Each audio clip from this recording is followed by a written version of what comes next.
Good evening. Welcome to another fine edition of The Ghost and the Goat. I am your host, or I'm one of your hosts, buddy Thayer. I'm fiddling with my microphone over here.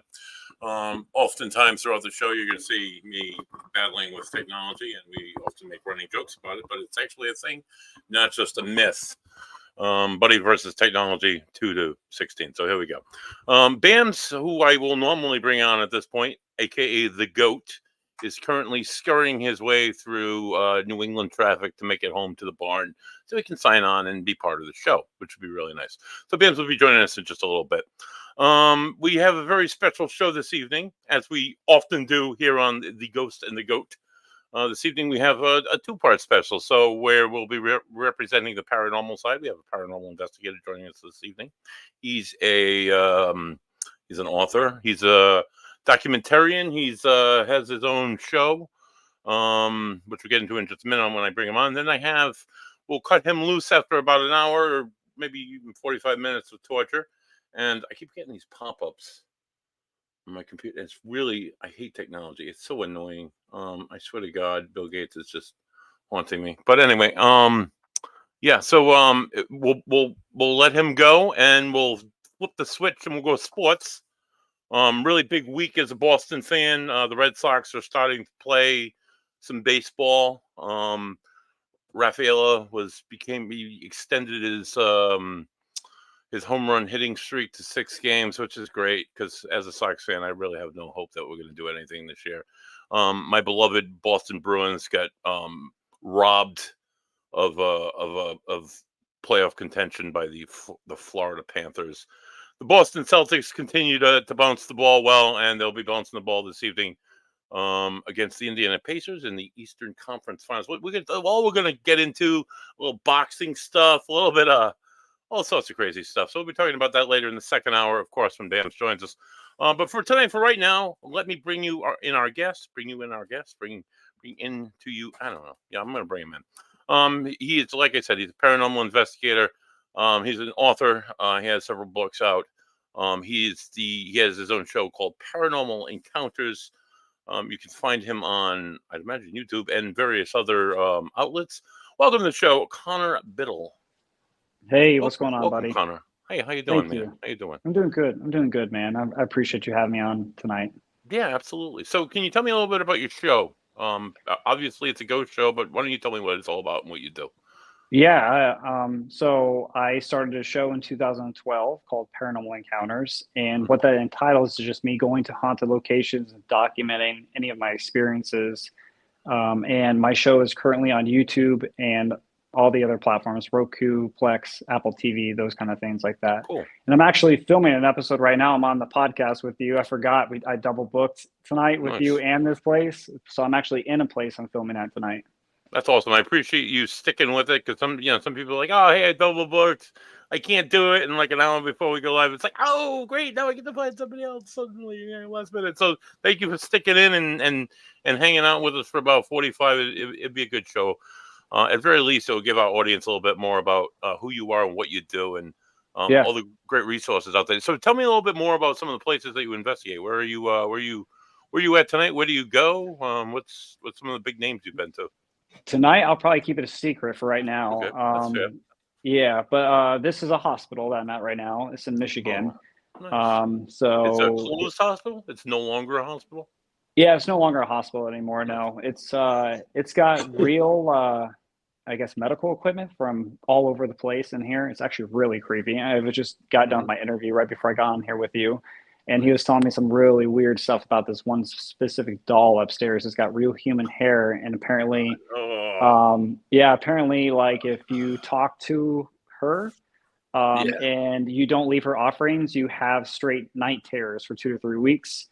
And she's like, I hope she doesn't hear me up there, but it's really unsettling to go up there. So I go to haunted houses. I try to do residential cases if I can, hospitals, you name it. I travel all over the country. I've got episodes in Colorado, Ohio, Indiana, Michigan, South Carolina, all over the place. Oh, wow. That's cool. Hospitals, they like these old hospitals, these old institutions, they tend to be the hotspots for paranormal investigations throughout the country. I myself worked I work in mental health. Oh, wow. 24 years now. I worked at the old Bridgewater State Hospital, which is currently open, currently running in Massachusetts. I interviewed at Taunton State, turned down the job, but honestly, I get the vibes in the buildings. It's a weird, definitely setting. Something about hospitals. Is it all the energy? Is it all the death? Is it all the? It's not always about like awful things that happen in these places. Yeah, no, I mean, think about it. Hospitals are where you're born and where you die. I mean, hopefully you don't die and be born in the same place, but I mean, it creates all this energy that brings life and takes life, you know? Right. So, Right. I mean, that's what I feel about hospitals. Yeah. There's a hospital here. Well, it used to be. It wasn't really a hospital, so to say. It had a hospital in it that got nailed with a lot of claims of abuse and neglect and like operating on people without any anesthetics and stuff, and just like an awful establishment. It's called the Lad School here in Rhode Island. They tore down all the buildings years ago, and now they have like the fire academies down there, and like Job Corps has like a building down there, and just like there's a recovery building down there. But you'd never know it was just like atrocity. Just like you still feel almost feel the energy. I don't claim to be an empath or anything like that. Maybe there's something. Maybe all my years of being an investigator has made me more open to it. I don't know, but it's just that unsettling, like, get me the hell out of here, or get me a recorder and let me start doing this feeling about some of these places. It's just not pleasant. Do you find that in some of the hospitals, some of these places you go into?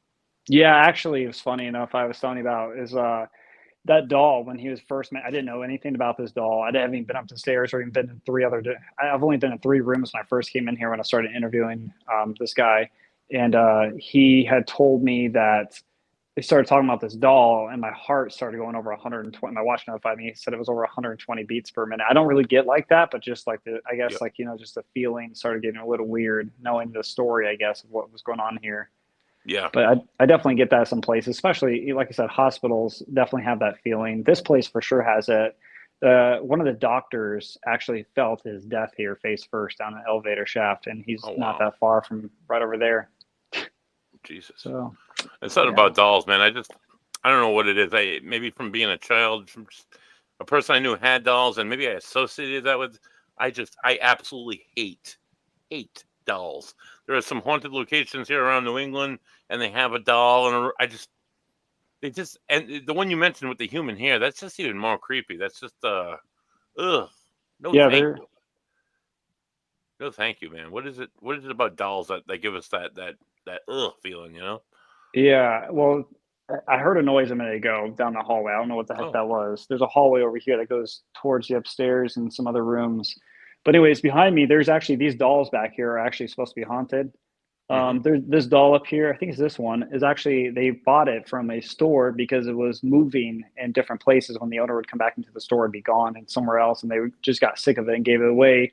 And the owners here bought that. And then there's some other dolls here that are over 130 some years old behind me. Yeah, there's dolls everywhere in this place right now. So I mean, this room's got several of them. They're just kind of creepy. There's actually a hoodoo doll down that way. They're so creepy. That's 130 years old too, that they actually used. Human teeth are in here. There's femur bones. Everything you can think of in here is I'm in a room where everything of that is at. So it's kind of weird. So something's gonna happen. Hopefully, it happens. Awesome. That'd be great. Yeah. As an investigator, so what are some of the, either on camera, off camera, whether you're doing it for a group of people, what do you feel is your favorite, your go-to, your tool as an investigator? What do you use the most? I love using the Epoch. Actually, my phone is sitting on top of the Epoch that holds this phone up right now. It's just the Epoch device from Ghost Gear. It just is a simple yes or no question device. Lights up yes for green, red for no. You can ask questions, and I've had some really direct responses, communication-wise, conversation with several spirits. When actually my last place I went to, which is the Huxford Schoolhouse over in Billy's Creek Village in Indiana, and the Indiana State Sanatorium, that thing really worked really well. And sometimes they'll just sit there and just never work. But you know, like the questions I was asking at the Huxford Schoolhouse are so direct, and it was like I was talking to the spirit. It was telling me not to leave. It was telling me things I wanted me to do. And then the device would just sit there and not work. And then when I talked directly to the device, it would talk to me. It's really one of my favorites that I do. All right. So is it a device built to do this? Is it built for spirit communication? Yeah. It is. I'll show it to you right now. So is there a chance that it's going to respond to? Oh, okay. See, it just lights up red. It just sits like this until it answers green or red. That's what all it does. It just sits there. It's one of the newer pieces of equipment that came out a year or two ago. But it's one of my favorite go-tos right now, honestly, because it doesn't have any way of being messed with walkie-talkies. Right. There's no cellular device to this. There's no Bluetooth to it. It's just literally a board that lights up yes or no. That's all it does. So yeah, that was my next question. Is there any way to manipulate it? Like if somebody has a cell phone in their pocket and they get a text, is it going to make it go red or green? You know, is it? Yeah, no, it doesn't work at all like that. That's good. That's a lot. I find a lot of people like to use their cell phones, which I just can't jump on that just yet because I'm not. It's an app on your phone that's meant to be a ghost hunting tool, I guess, but it's meant for entertainment. So I mean, I don't know. I can't. I totally get that. The accuracy, the validity of these tools, I don't even know, man. I use one of those apps actually called GhostTube. I don't use Spirit Talkers, whatever, because there's a lot of bigger YouTubers that use that. I use GhostTube because my friend's Amy's Crypt on YouTube. Actually, her husband made that app, and they actually told me how it works. I know that they don't fake any evidence. I've investigated with them before. They would do nothing like that. I've had those responses come through GhostTube where they seem way too relevant and pointed into directions that I wouldn't have known about if I'd never been in a room until it told me about this room. So I've used a lot of those devices. I've seen that they work. We got to look at it this way, like why would a spirit not be able to manipulate any device, cellular or not? Everyone wants to stick with traditional equipment, but I mean, these ghosts even used like TVs and stuff like that back then too, to put imagery on there or whatever. People can talk to ghosts that are mirrors. You know what I mean? Really anything can be used as spirit communication. Yeah, we a few weeks ago we go with Tony Raff and the ITC guys. They do like the direct voice. It's just like static. Yeah. There's no radio being put through. It's just static. You get words and phrases through that. I find it really cool. And like the cat ball. Like I had one floating around here. Yeah, the cat ball's one of my other favorites too. Well, like go to this because it can't be manipulated by technology or people who want that reactivity. They want the flashing lights. They want all the scary things to happen. When honestly, a lot of the times it's just talking to yourself in the dark and nothing. Talking to air. Yeah, exactly. Right. Exactly. having a self meeting with yourself in a dark or you dark like place. Joke around with people after a while. You start telling jokes, and sometimes, honestly, I've investigated with people, and after like 3 or 4 hours of like doing it, you start to sense of humor comes out, and you start to joke with people, and then you get like that third laughter that nobody recognizes in the room. Like, who was that? Right. Who was that guy? Maybe it was a spirit reacting to the, I don't know, laughing to the joke. I don't know. I just find it fascinating. So, as an investigator, whether filming or beforehand or whatnot, what do you have a ghost story? Do you have a story that just like absolutely scared you, absolutely terrified you? Maybe you had some evidence to go along with it. Could you tell anything else about that? I have two. I've only seen 2 ghosts in my entire life. One was when I first was doing the YouTube show. That was my 4th episode. I filmed at the Edinburgh Manor in Scotch Grove, Iowa. The second one was at Eulethorne Hall on the Abbey campus in Canyon City, Colorado. But anyways, I'll tell you the Edinburgh Manor story. So I wrote that in my book. So I was filming at Edinburgh Manor. Back then, I was just filming with anybody who was in the show. I really was just having fun with it, and that's before YouTubers were even a thing back then. Right. And I was filming this hospital and this poor farm. I'm sorry. And I took a break and I walked down this hallway, this one-way hallway to this room that they had, a recreational room. There's no doors. There's only windows. You can't get in this room anywhere else. There's only that one hallway I walked down. And I remember at the time I was on the phone with someone on the phone. And when I talk on the phone, I'm standing up. I tend to move around. So like I was moving around and I was looking around on the phone, and I'm in the position where I can look down the hallway and I'm looking at the floor and I'm just doing a little circle. And I happen to look up and I see this little girl just run by so quickly that it was not even a second probably, but the image was burnt in my mind where I remember it. Even to this day, that was back in 2014 when this happened. Right. And she was wearing this old time white dress, had little flowers on it. I remember seeing her foot kick up and her ponytail kick up. She had brown hair. In the direction that she went, I was stunned. I was shocked. After I sort of like, I kept my eyes open, not blinking, because I was like, this is crazy. I don't know what the hell I just saw. Right. I walked down the hallway and looked to my left, and there's nothing there but a wall and a window and a janitor's closet. There's no little girls in this place. This place is in the middle of hell nowhere in Iowa. And my friends are down at the other end of the hallway. They're eating pizza in our gear room. And I walk down there and I say, hey guys, I got to tell you something. They're like, hold on. Did you just what's crazy how validate what I saw. They're like, hold on, did you try to scare us? And I'm like, what are you talking about? And they said, were you trying to pretend you're a little girl singing? I'm like, no. And then I told them the story about it. And then that helped validate what I saw was that little girl. So that to this day, it still gives me chills just thinking about that story of this little girl. So now she appeared at you saw her, like her hair color, you saw her dress color. Was she was translucent? solid. She was Nope. solid figure. Yep. Solid figure. Yep. She was a short little, I don't even know how old she was, maybe between 4 to 8, I want to say, but she was, I remember her dress was a one-piece dress, flowers, and brown hair. I just saw the side profile of her skip across the hall. It was so quick, but I don't know how long it was, honestly. I was just shocked in that moment because I'd never thought in my life. It feels like forever sometimes. I remember I was at a friend's house in North Carolina. I met this woman that was a friend of my wife's at the time. We were visiting some family down there. We were in the pool, and I just started getting that awful feeling that like I'm not alone. And I turn around in this pool. I was the only one in the pool. My wife and her friend were down the other end, and they were just chatting. And I turn around, and I'm like, what do you? I say to myself in my head, like, you expect to turn around, you expect to see this old, like, Southern farmer standing in that window. It's like, get off my farm, get off my land. And then I hear a woman's voice. No, it's a woman. And then a woman's standing in front of me on the side of the pool. And I'll never forget what she looked like. You saw her face, her hair color, her clothing she wore. And what stood out most about this woman was her dark brown eyes. They were almost black. She was angry. Her emotion, you get the whole thing. Honestly, maybe it lasted, the incident, maybe it lasted like 5 or 6 seconds, but it felt like 10 minutes. I could feel like this woman's emotion. I could feel this, like, get the hell out of here. This is my house.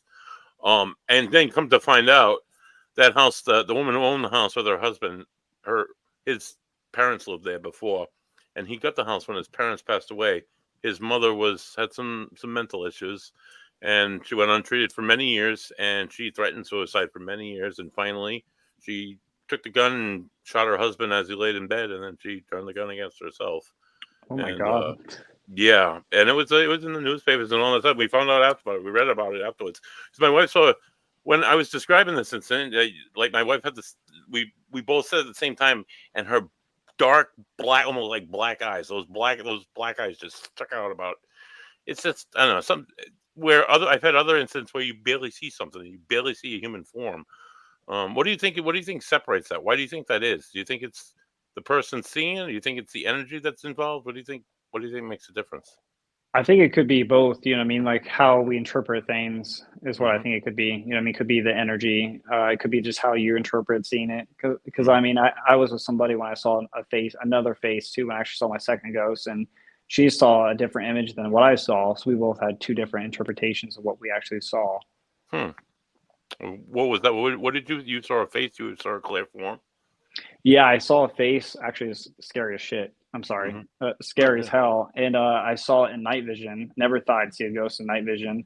Wow. And yeah, I saw it not on the actual camera itself, never recorded it, but obviously the ghost. I was looking down. I was using the LCD screen to the camera like this, filming night vision. The green was illuminating across the wall.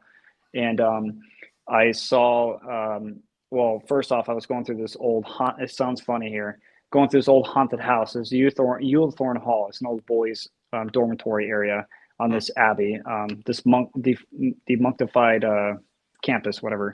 Anyways, I was going through this little crawl through tunnel, and she screamed and saw this face looking down at me, and she's never seen a ghost or whatever. And I'm like, where? And I'm freaking out because we're in the night vision. I'm just seeing green illuminating off from the night vision. And I turn around as I get a good look at her in the night vision. This face on her right side of it'd be her this side of the shoulder.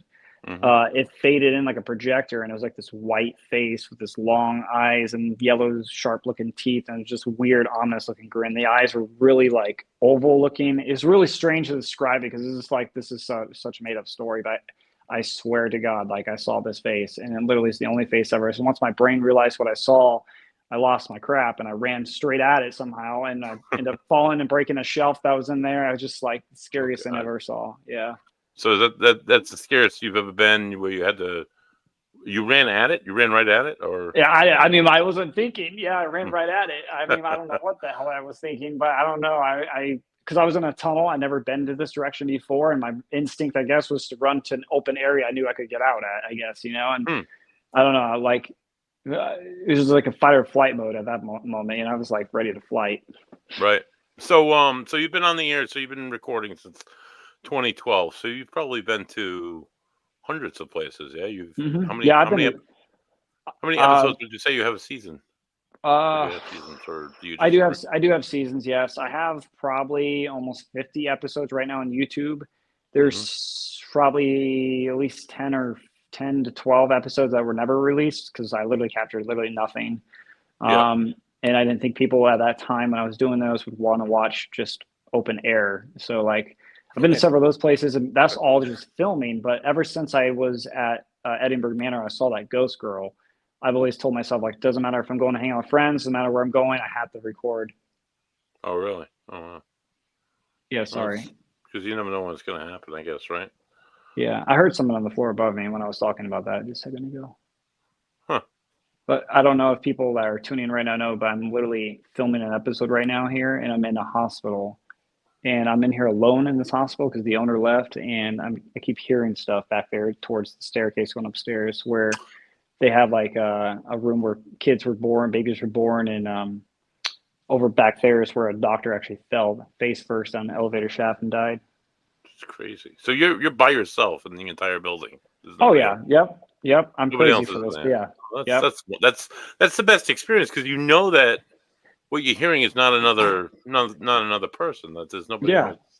There's nobody to contaminate the investigation by, like, you get those people that, like, no matter how many times you tell them not to whisper, you still find them whispering during EVP sessions, and it drives me nuts. And I can't tell people enough. So, I mean, although I don't know if I have the audacity to go into places by myself.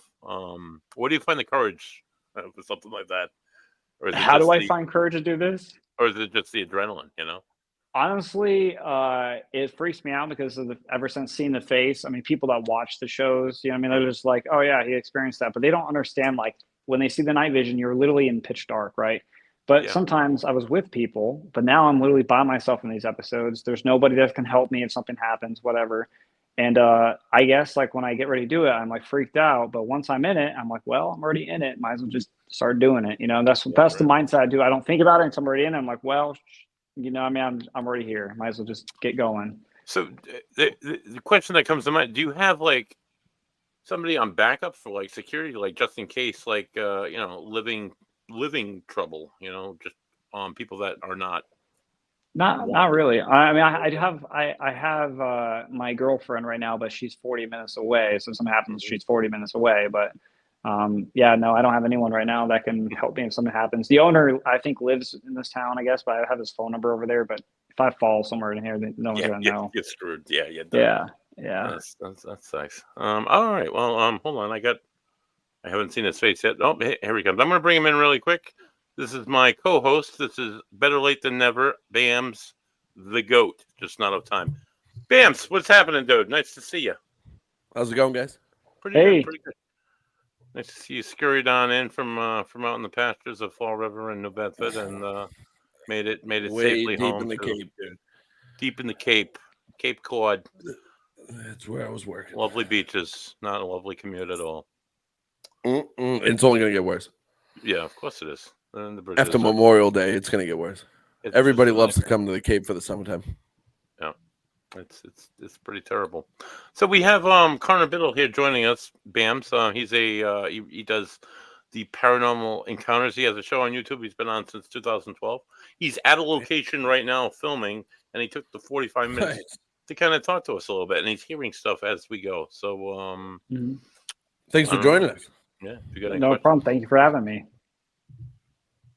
Buddy, I don't know what you guys are talking about. I don't want to just ask him. We just kind of catch it and like what he investigates, what his tools are, where he's been, some of his ghost stories. Times he's seen ghosts. Is there like we were just talking about kind of like a fear of the living? I find as an investigator sometimes dealing with the living is a little bit more challenging than with the dead. Do you have that experience, Connor, or you just go right in? Well, I do have difficulty trying to make episodes of some places. Some people, not this place. These people are fantastic. Some places I've been to, sometimes the interviews are very difficult. The owners are difficult. It's difficult actually just trying to get your, I wouldn't say get your way, because I understand it's their location and they own it, but when they know you're following or whatever, and they see what you do, and they just don't understand what all the work is involved in it. I mean, I usually show up at places at 4:00, and that's barely enough time to film the outside, inside interviews, get everything I need to do, and take like a 10-minute break, then start going up all night with investigating nonstop. But just dealing with the owners is more difficult, actually, honestly, of locations, just because people don't see what's behind the scenes, what I have to go through to get a place. Right. They don't actually realize that. Like, as an investigator myself, I do a lot of like residential houses, and while I don't charge anyone ever, some people say I'm not so bright. There's a lot of there is a lot of legwork that goes into an investigation when you look into somebody's their claims, their house, them. Their neighbors, the environment that they live in, everything that's the history of the house, the history of the land, going as far back as you can, going into all this different like field work that you do beforehand, and then all the legwork that you do afterwards, going through all the evidence, which is like you say, sometimes you're just sitting in the dark. Sometimes I have like 40 hours of video and we're reviewing it, and there's absolutely not a thing on there but dust floating through the air. Oh, it kills me, man. What's your feeling on, speaking of dust, what's your feeling on orbs? Are they real? Are they not real? Are some of them real? Orbs are dust and particles. If you know things about cameras, there are particles and dust that light bounces off of in the dark. You go into places abandoned, you're going to have dust. But there are certain situations where there are anomalies, I call them, not orbs, that are very peculiar in how they actually maneuver and move or shaped. I have captured several worm-like anomalies before that like sort of look like a fish hook and move and then just faint away somewhere. Some people might say they're hair, but it's just some of the ways where they move and the speed of their trajectory, it just doesn't point to hair to me. All right. I've had these anomalies come up where I doubt it almost 100% of the time, and people say I'm just not open. Maybe, I don't know. I'm a pretty open kind of guy when it comes to the paranormal. I can't swallow the orb thing. But there's times where there's like like you said, like an anomaly, and there's an EVP that's caught at the same time. So you wonder if there's like some kind of a connection. I don't know. I don't know what the consensus is, but I'm just not a big EVP guy. There's so many people that will like kick up their carpet and snap a photograph and be like, oh my God, I got like 10 ghosts like walking through here. Like, no, dude, you got carpets and you have dust like everybody else. Right.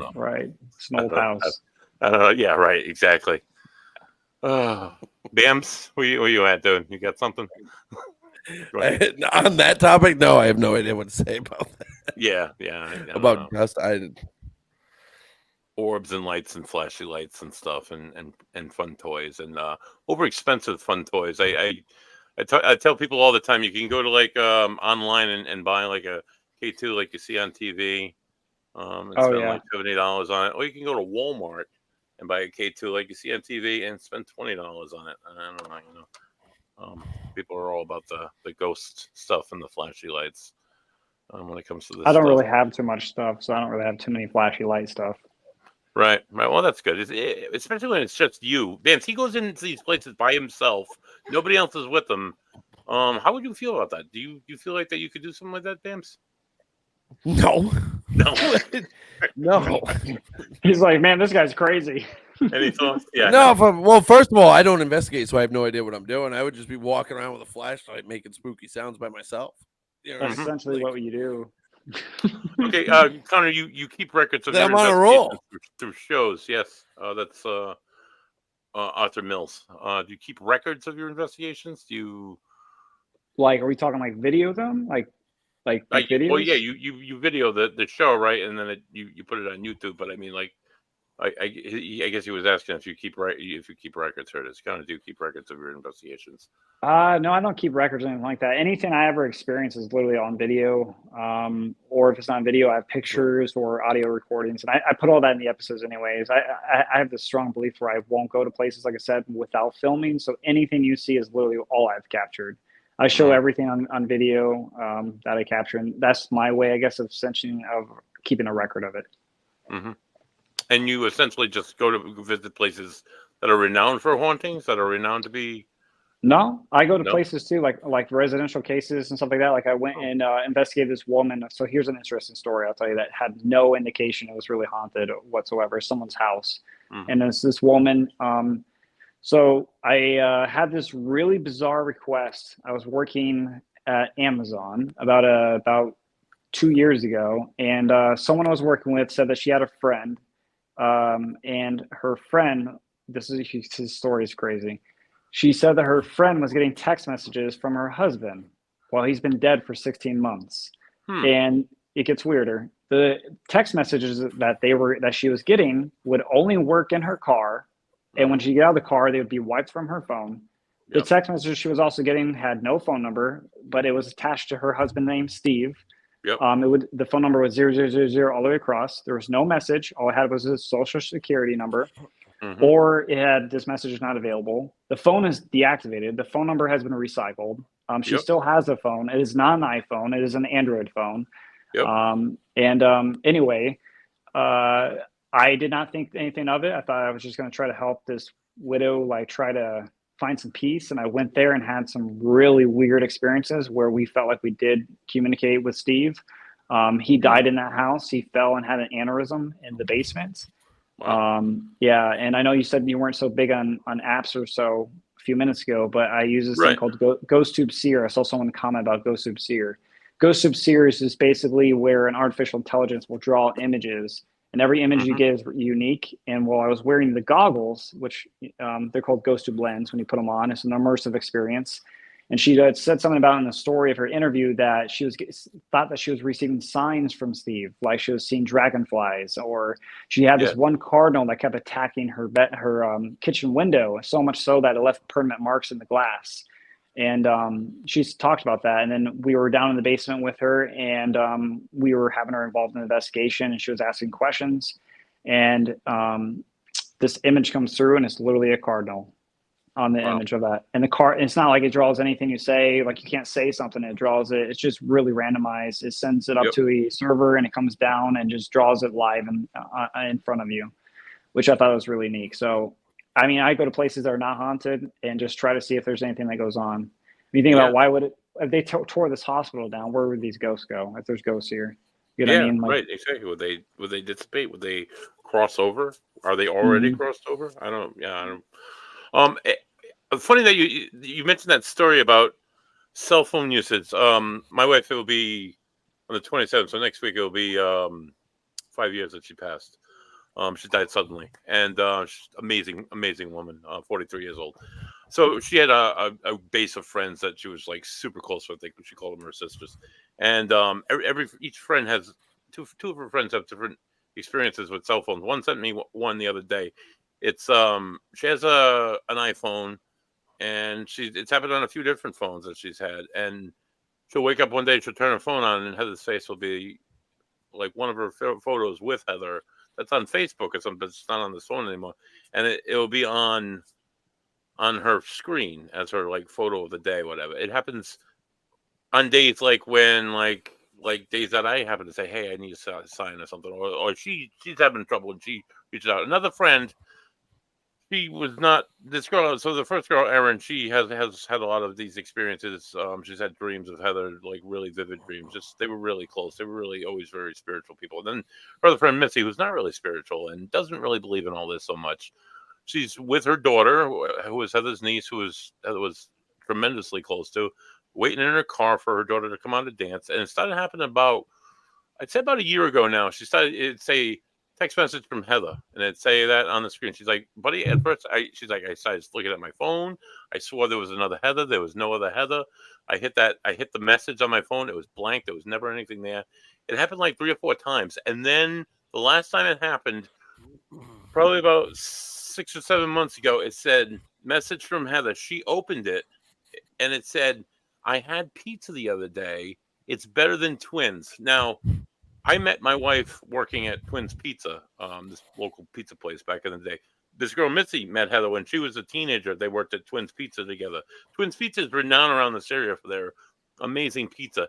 So, I mean, while it's maybe some random Heather sent that through the, I don't know, but that's it's like the coincidences like that, just a weird, right, like little messages that you get where you know that like this is just too much. This just makes, yeah. BMs, have you ever had anything like that happen where it's just like coincidences? It's not, I don't Stuff know, like that. No, I've never had any paranormal experience like that. No even coincidence. No. Wow, look at you, no. guy. I'm not one to look for signs though, or like, you know what I mean. So maybe it's happened. I've just been oblivious to it because I've never paid attention to stuff like that. So. Right. I wasn't paying attention. People just text me and say, buddy, you'll never believe what happened to me today. I'm like, oh, nothing like that's ever happened. Do tell. So it's fascinating to see different ways that they use to communicate. Speaking of ways to communicate, it's in the paranormal field, it seems like almost like a voodoo thing because it's because of Hollywood, I feel. But what's your thoughts on the Ouija board? Have you ever used a Ouija board? Are they evil? Thoughts?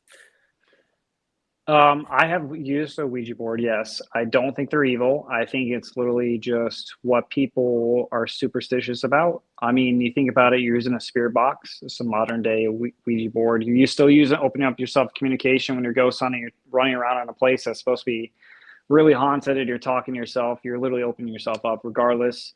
People think that Ouija boards are super evil because of the superstition behind it. I don't think it's evil at all. I mean, they say that because you don't know what you're communicating with, but it can spell words in front of you and you don't know who you're communicating with, period. Anyways, what if a ghost is lying to you through the spirit box or what have you? You know what I mean? I don't think they're evil at all. I think it's just superstition. People are very superstitious people when it comes to the paranormal. Yeah. If you want to learn about the paranormal, and you want to explore it, and if you're a true person that wants to be involved in the paranormal, you have to be open to everything. You can't be superstitious about everything. That's the only way you learn is by being immersed in it. I'm literally in this place by myself, and I'm going to be turning the lights off here soon. I'm immersing myself in a place. I haven't been to a place by myself and alone in a long time, months now, and even still, my friends were with me filming at other buildings. I'm literally here by myself, and I'm in a place that's even more creepier than I thought it was. But I'm immersing myself in it, right? I got to learn about this experience here. Have you guys talked about exactly where you are and stuff, or can you not talk about that? I probably won't talk about where I'm at exactly right now just yet because this place, I haven't seen anyone really do it on YouTube right now. So I found this place here in Michigan, but it's a hospital. And it's said to be allegedly the most haunted hospital or haunted place in Michigan right now. So I'm seeing if it is tonight, you know. I mean, I don't think you were here when I was mentioning this, but there's a doll upstairs. I don't think she'll let me show you her on camera because I've been having, okay, so I'll tell you guys something right now. I've been having nightmares literally for a month straight. Every night I've been having nightmares, and there's this doll upstairs.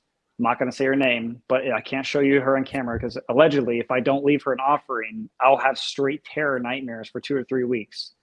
And somebody came here that's supposed to be famous, threw a dime and said some vulgar stuff to her. And I guess he was at a hotel and he found the exact same dime sitting next to his nightstand, and the dime kept following him around. And then apparently he did something to try to please that thing up there, whatever it is. So yeah, I didn't know about that until I got here. So this is going to be fun. Her room's upstairs. Oh. Yeah. Dude, I said it before. I'll say it again. I hate dolls. I hate them. But go on. Oh, you want here's the best part. She has real human hair in her head. Oh, yeah, that's the most disgusting thing ever. Yeah, that's not good. Now, how exactly would you use a Ouija board? Because obviously, if you use it in the sense that a lot of people try to use it when they're kids, I mean, it's up for debate that somebody's pushing it or whatever it is, and so I wasn't sure exactly how you would go about using it. I mean, I use it with just 2 fingers. I try to lightly hold on to it, if I can. And then obviously you might want to have another person with you, probably somebody you really trust to do it. I've even used a desk that was made into a Ouija board, and it was just a design. I've had it work too that way. Wow. But I just try to clear my mind when I try to do it too, and try to be cautious and conscious, I should say, of what my hand is doing, how much pressure I'm pushing down. So I know for a fact that I'm not pushing the planchette or nothing like that. Right. Have you had any experiences with the Ouija board, like using it? Like, what's some of the most successful experiences you've had with it, I guess? Well, I've used it with another device, GhostTube Seer, I had mentioned earlier, and I asked it to literally show me what it looked like, and it showed me a face on GhostTube Seer of this like weird mushed in Thomas the Train looking face. I've even used GhostTube, and I went to go put GhostTube down. I went to go grab it and bring, because it was on the edge of this table, and I went to grab it as I was in the middle of the session, and it said put it back, and literally it's just it just like seemed like it was amping up a little bit of the activity when I was doing it. So oh boy. Yeah. Thoughts on negative spirits, and I hate to see the D word, but like demons and all that stuff. Do you believe it? Is it a thing? Is it a thing as much as people think it's a thing? I mean, have you had experiences where you might think it's a thing? No, man. No, I've been to so many places. I've literally never had a negative experience. Been scared shitless, yes, but I've never had a negative experience. Actually, funny enough, you said demon. That thing up there is supposed to be called the demon doll, but there's a name to her up there. So that's what it is. But negative entities. No, I mean, you think about it. If you're a pissed off person, you're a mean person in real life, you're probably the same way when you're dead. Everybody says it's probably the same spiel, but it's just the same thing. It's just your energy of who you are. And if we are talking to ghosts or whatever we are talking to, really, I think that's the whole point of figuring out what we are exactly talking to. I think when you see demons on YouTube, trapped in a haunted place by demons or whatever stupid title some YouTuber puts on there, it's just clickbait, just so people can watch them or click on the video, because people have this attraction to fear and somebody in danger. And that's why people click on that, whether they realize that when they click on it or not. It's just what people do. People are involved in that type of stuff. Yeah, it's pretty gross. There was a group here in Rhode Island years ago that they didn't last very long, but they tried to go to people's houses and said they had demons, and said they would make themselves ill and put it on YouTube back before it was a thing on YouTube, and to do YouTube stuff, and just to bolster themselves. And it's just atrocious to try and fraudulate against other people, especially people who think they're experiencing something paranormal, because if they are experiencing paranormal, it's pretty upsetting, because you don't know what it is, and if they're not experiencing something paranormal, it's in the head. That's even more scary, because you're taking advantage of somebody with disabilities of some kind. So yeah, there's some pretty awful people in the paranormal, especially when it comes to like negativity. I feel like people use that as a way to get in and mess with other people. I don't know. I'm not saying it's not existent. I just think that people use it as a scapegoat and as a means to mess with other people. I don't know. There was just a loud thud upstairs, by the way, just now. Oh, nice. That was that. The doll's upstairs. I'm telling you guys right now. I can show you guys some stuff in here if you guys want to see where I'm at. Yeah, walk us around. Yeah, can you walk us around? Yeah. I don't know how to flip hospitals. We used to work in one. 1,000%. I'll flip this camera around. All right. Okay, so this, I don't remember what this room is. I'll have to go back and look again, but I'll show you some really creepy stuff. Okay. This is what I mean by real human bones and stuff in here. Yeah, let's see if I can make you big. Yeah.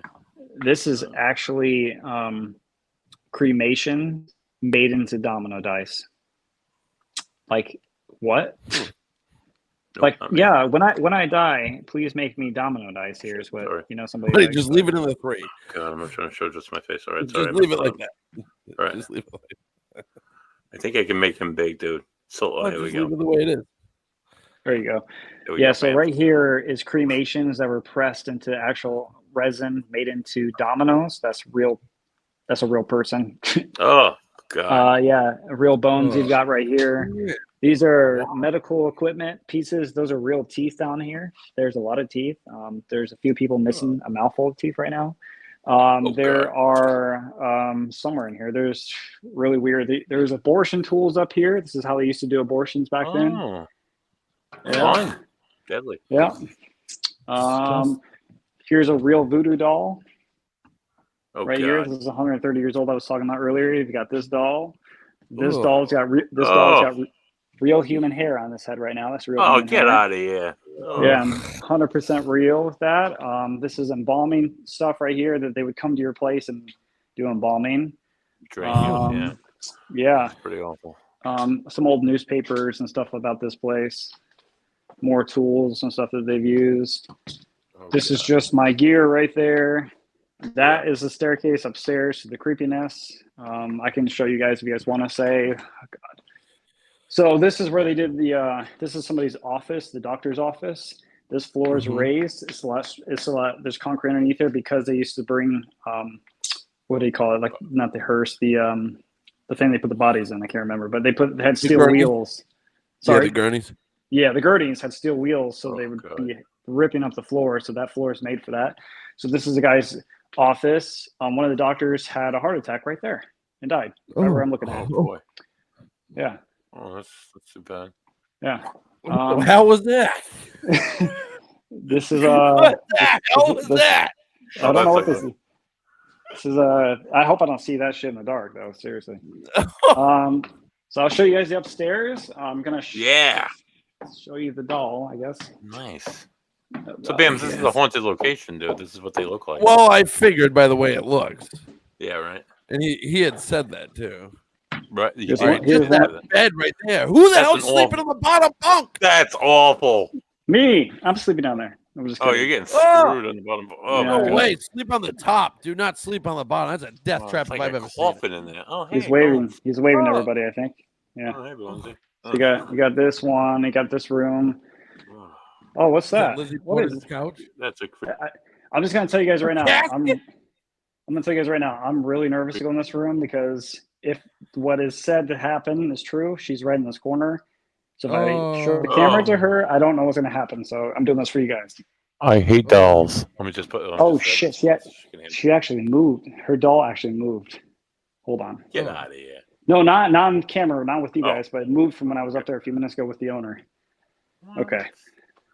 Yeah, I'm really sorry. I'm gonna hold on. Yeah, you don't have to. I don't like dolls, so like I'm just gonna show people who you are, and then I'm going to leave you an offering. Okay, I have some stuff, money in the car. I'll leave you. Okay. Oh, that's her, huh? Oh God. My goodness. I'm really sorry. Okay, this is who she is. This is all of her offerings. There's joints and cigarettes and all things over here, but I'm really sorry. I'll bring you back money. Okay, I'm sorry. Good Lord, you're gonna bribe a doll not to haunt your dreams. That's terrible. This room actually had 3,000 plus births in this building here. There's been 3,000 people that have died and 3,000 births here. And this room is 3,000 births. This is another room that was extended. This is where the birthing room also happened at here. I have no idea what that door was behind. I don't plan to open it because I don't know where it goes. The basement is really creepy. I can show you the basement. This is in a really active room, I was told. He actually showed me an apparition of a woman that's pregnant standing right there, and it's crystal clear in the picture, and I have the picture on me right now. It's actually really wild. She was standing right here. So, yeah, this is a little sneak peek of where I'm at. Oh, man. Yeah. I'm really freaked out about that damn doll. I'm sorry. That's an awful doll, dude. Yeah. Our heart bleeds for you. Also, I hate spiders. Yeah, you and me both. There's a few spiders around here. Oh, I haven't been in here yet. Oh, this is a kitchen, I guess. This is a kitchen. I didn't know there's a kitchen in here. It's kind of modern looking, not so Victorian.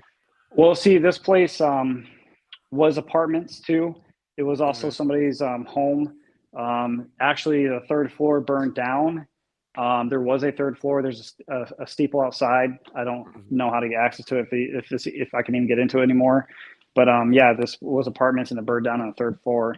This place became a hospital, I believe, in 1918 to 50 something. Then it was an apartment building, and then just like a house, I guess. Who the hell would want to live here? But the owners had bought this place, started having experiences. Their animals and his kids and wife started seeing stuff here. Shadow figures are a huge play here. Cat balls are a huge thing here. REM pods. They'll hear things here too. It's a pretty creepy place. I mean, seriously, I'm walking right by human body parts. That's great. So, I mean, well, no, that's awesome though. That's a real person that's dead. Oh, a skull. That's lovely. Yeah, that's a real person that died. So yeah, man. So you guys got a tour. That's a great tour. Thank you. And you're staying in this place all by yourself. And he's staying. Oh yeah, you didn't see anybody, did you? When I was walking around, there's nobody here. Oh, no way. Yeah. No way. Yep, I'm filming this place by myself. So when Buddy, we're would you do podcast, that? I'll be doing it. Buddy, would you do that? Yeah, no, I would. I don't do it normally. I usually go in with people, but I have way more courage when I'm with others. So right. But when I'm by myself, I just want to run and get out of there. Sometimes there's been places I've been in. I'm like, yeah, I'll see you guys later. I'll be back, and I screw the hell out of that too because it's just like, and I gotta go. It happens. It does happen, but he gets scared. Anything to wrap up with? He's Connor's. I told Connor I wouldn't keep him for very long this evening. Right. He's filming. So, anything to wrap up, Bams? Any final questions for our paranormal guest? We have our sports guest. No, I mean, do you have anything that you want to plug while you're on here, or? Oh yeah, plug. I mean, if you guys want to check out this episode, it'll be coming out on YouTube on my YouTube channel, which is Paranormal Encounters next Saturday at 9 p.m. Eastern time.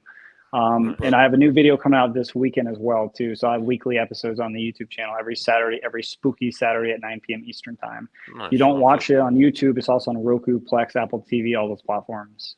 That's great. Nice. I'll have to. We'll share the link on the channel on the Facebook site, and so people can check that out. Thank you. I appreciate that. It's been great having you, Connor, and we wish you good luck tonight, and stay safe, and happy. Thank you for your time. Good luck. yeah. Thank you, guys. I appreciate it. Thank you for having me. All right, man. Have a good one. No way I'm doing that. There's no way. No, yeah.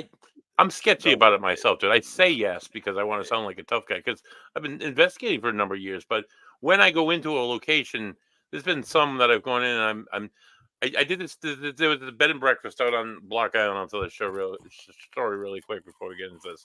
And we were investigating that night. And I went in the daytime. And this is Block Island, not in the summertime in July when there's 40,000 people on this really small island in the Narragansett Bay. When there's only like maybe, like 400 or 500 people on the island. And those are the people that live there. And most of them can be found down in the local Albion, the local drinking, the club soda, whatever. Right, the watering hole, yeah. The watering hole, if you will. It's a lovely island. So this bed and breakfast, this was a doctor's office, turn of the century. It was an annex to a hotel across one of the Victorian era hotels. It housed like many people. Many people reported seeing like spirits and stuff. A good friend of mine who's a devout skeptic atheist still swears they saw an old lady in one of those rooms. So I went in to do like base sweep. So I went in with one of these and I walked around and I looked for like high EMF, just to like dismiss any like, oh, I got like this high EMF in the hallway. It dismiss anything, and it was pretty clean, the whole thing. And I started at the top and I worked my way down 3 floors, 13 guest bedrooms, and it's a bed and breakfast. Now it's privately owned.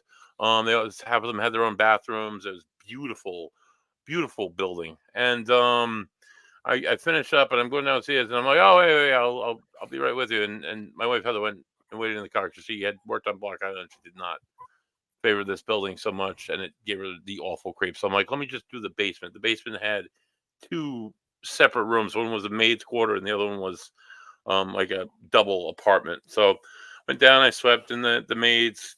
Nothing, I slept in this double room, nothing. There was a sliding glass door, and it faced New Harbor on Block Island. New Harbor and Old Harbor. And there was some books on the ledge, and they're like Block Island history. So me being the history dork that I am, of course, I picked it up. Started looking at it, like really comfortable.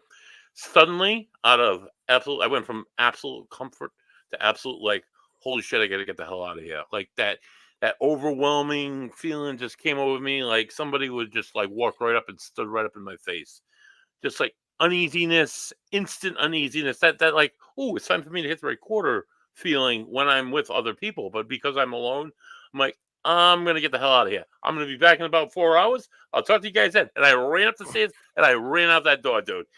So I don't know if I could go into like, say, a hospital with dolls with human hair, and I hate dolls to begin with, and it's got a history of being haunted, and people died in this building. Many people died in this building, and I don't know if I don't know if I could do that. I don't know if I could.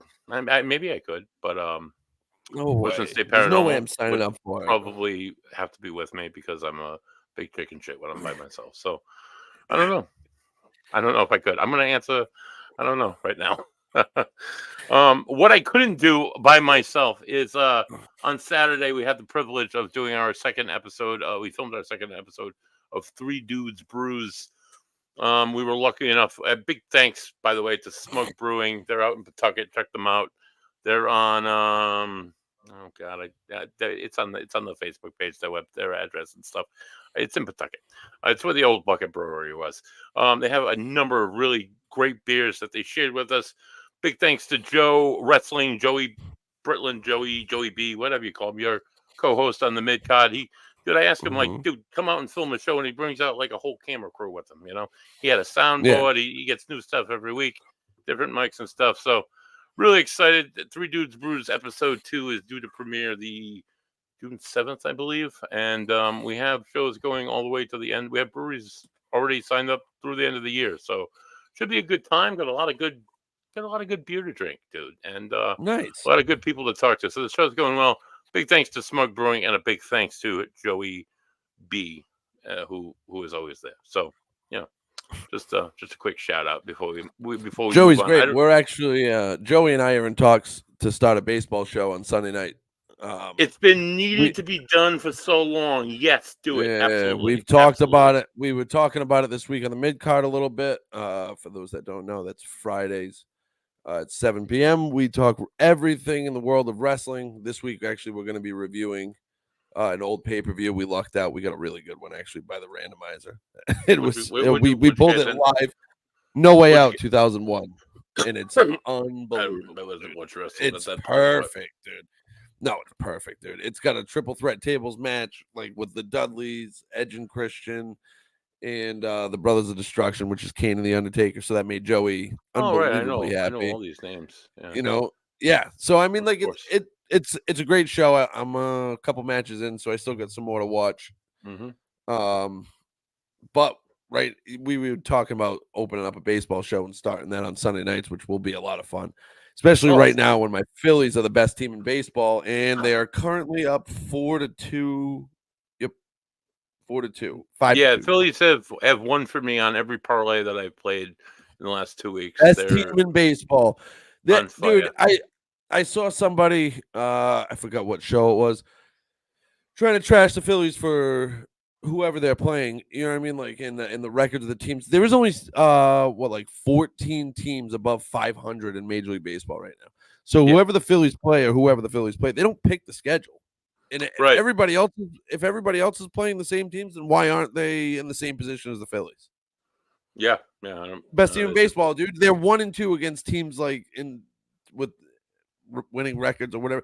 That's a 3-game. It's not like they're like 10-20 or something like that. Dude, it's 1-2. They've had 3 games. It's not their fault. They're beating the shit out of bad teams. That's what they're supposed to do. As a good team, you're supposed to beat these teams. And right now they're beating up on the defending champs 5-2. So that's good. I'm stoked about that. Yeah, Phillies look great. Good. Phillies look great, and the Celtics are up too. Oh, that's good. Oh, even better. We'll talk about that more in this next round of the Ghost and the Goat. Our second guest this evening, he's a sports guy. So we're flipping the channel. There's no fun videos tonight. It's just flipping the channel. He's a sports guy. He was a long-time varsity football coach. He's a motivational speaker. He's a former U.S. Navy veteran. He joined us about a month ago. We had Dante Cristofaro on. Bams was on special assignment in pasture somewhere, and he filled in great. But we bring him back tonight because we want to take more sports, and he's a sports fan. So we're bringing him on. Welcome back to the show, Steve. Thanks, buddy. I appreciate that. Hey, guy. How you Welcome, doing? Steve. Hey, how you doing? Not too bad. Not too bad. A little fun fact, Steve. I talked to you earlier this week, and a mutual friend was initially like, "No, we don't want that." And then Buddha, the acting agency that controls adult care here in Rhode Island, said, "No, you guys aren't at capacity. You got to take it up." So that's he's gonna be my new best friend. Pal? He came over for dinner last night, and I wanted to shoot myself. But oh boy, yeah, well, I did get a report today on that pal of ours that he has been thriving. So yeah, he's been thriving, but oh god, yeah, thriving will only last so long. Yeah, he's gonna shit himself, and so am I. in the next, we'll see what happens. Or eat the remote. Yeah. Anyway. Bams, you know all about that. Being a Patriots fan, I'm sure you want to eat the remote from time to time in the last few years. No, because it's expected. Yeah. I'm realistic when it comes to like how the teams are going to perform. If you looked at the Patriots roster and you saw what they were facing, then you would know that the last 3 years they were trying to figure it out. You know what I mean? Right. They had McDaniels, and then McDaniels moved on. That left a huge hole in the Patriots organization. He filled so many roles that nobody noticed. Okay. And then when he left, they had trouble filling those roles. You know what I mean? They tried with Fat Trisha and Stephen and Judge. I don't know why they went that route. I still can't figure out the logic behind that, what they were thinking behind that. I don't understand. Maybe Belichick thought he was going to be able to spend more time with the offense, and then couldn't. It was a failed experiment. And then last year, they hire an offensive line coach, Adrian Clem, who doesn't end up being with the team at all because of personal problems. That left a hole in the offensive line. Bill O'Brien wasn't exactly any good. You know what I mean? Like, he wasn't any good. I think that was just a gap year for him because he knew he was going to go back to the college ranks, and he just needed some time. You know, he wanted to kill his time. And him and Belichick are friends, so. Right. I mean, he lives in New England. You know what I mean? He lives in the Cape. And now he's in Boston College. Yeah. Oh, yeah. I think that's like a perfect spot for Bill O'Brien. Oh, I do too. And a lot of people I've talked to in the sports radio, they say the same thing. I think that's like a perfect landing spot for him, and he's going to do well there. I think he's going to do well with that program. Absolutely. He was good at Penn State. And that's home for him. He's from Massachusetts. Yeah. Right. So recruiting is going to come naturally to him trying to talk about how much he loves Massachusetts because he actually loves Massachusetts. Right. You know what I mean? I think it's a perfect landing spot for him. And I mean, there's not many guys that want to be college coaches now because of the state that it's in with the NIL deals. And it's a free agency world that they don't have to stay ever. Which is wild. They need to regulate. Yes. Like, I love college football. I do. They need to regulate before this gets out. Like, it's already getting out of hand. Like, I am a big time Miami fan. Oh, love that hat, my friend. Dude, that's my squad. I love the University of Miami. Fun little story about Miami, how I became a Hurricanes fan and no Dolphins. Sorry, buddy. My uncle used to be the assistant athletic director for the Miami Hurricanes. So every time they'd come play Boston College, we always got free tickets. Bam. And we used to go to all the games. And then I'm talking back in the day, Ken Dorsey, Willis McGahee, Clinton Portis, that squad, that early 2000s squad. That 2001 Miami's Hurricanes team is the greatest college football team ever. Ever. There is nobody. I hate every year that we have like a dominant champ. Everybody tries to compare them. And I'm like, dude, do you not realize how many first rounders and how many Pro Football Hall of Famers I think were they on had, that University of Miami first rounders on that team?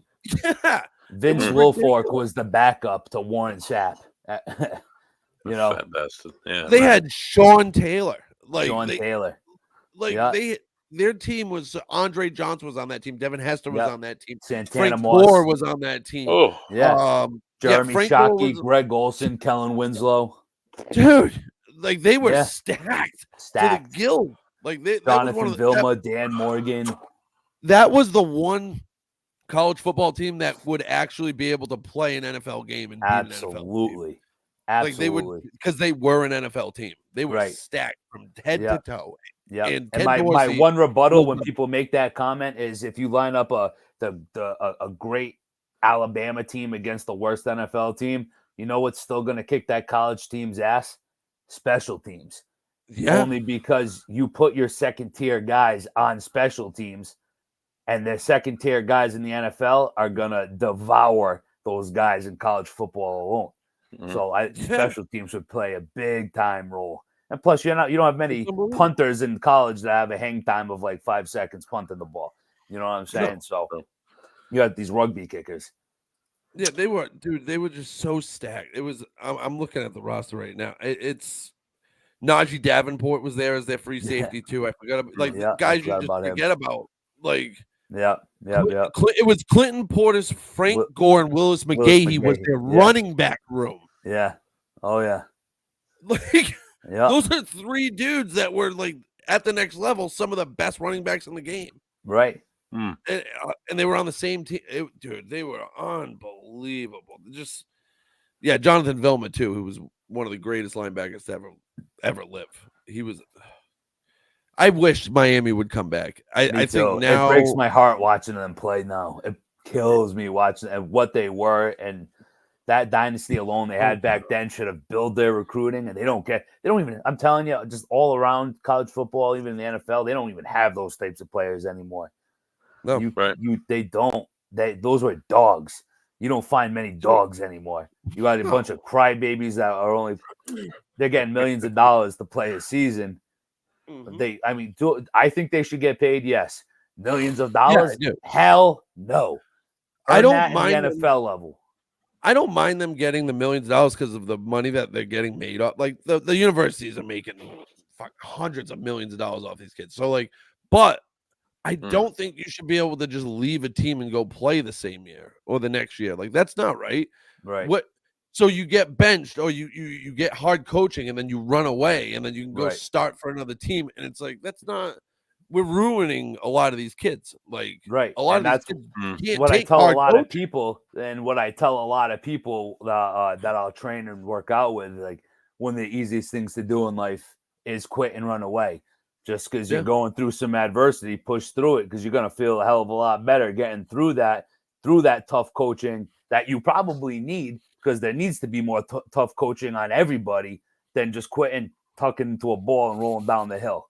You know, that's the easiest thing to do in life. And I think that's why Nick Saban stepped down. I don't think he would have retired if it wasn't for the NIL. I think he fell out of place because, in Alabama's a factory, they're going to recruit 5-star athletes. And these kids, I want to start right away. Okay, but you're not ready to start. Earn it. Like you're just you have to prove it. Yeah, they want handouts. It drives me nuts. Right. You want something in life? Go earn it. Everything I have, and I'm sure you guys have, you friggin' went out and earned it for yourselves. It wasn't just given to you. And absolutely, it's wild. It's just wild. It's going to ruin the game of college football if they don't regulate it. Yes. They have to get some kind of rules and regulations in place, or it's just going to eat it alive. And it's sad because, and it looks like eventually they're going to go to one big power conference. Yeah. Like that. They're all making these super conferences and closing, like the Pac-10 just closed down. Like that's a damn shame. Damn shame. The ACC's dead. Like they're going to be moving on. Like teams are moving on. Yep. It's because you need that big program money. And the SEC's getting it, and I think the NCAA is just going to make one big division, and then we're going to get a bigger playoff system, and that's how it's going to be. Right. That's it. I do like the playoff system though. Jumping to 12 teams, I love that. About time. I like that too. Yeah. Absolutely, I love it, and it makes bowl games worth something now. Yes, absolutely. Yeah. In my opinion, and I know they won't do it because they can sell the rights and all this stuff, the Rose Bowl should be the national title game every year. Me too. I agree with you. There's something it's always about been. It was always that's the bowl game you wanted to play. Right. Yeah. Right. That's the bowl game. That's I think Willis McGahee blew out his knee in the Rose Bowl. Yep, that was against Ohio State. Took a bad hit. Yep. That was the most disgusting hit I can remember watching live. His knee went backwards.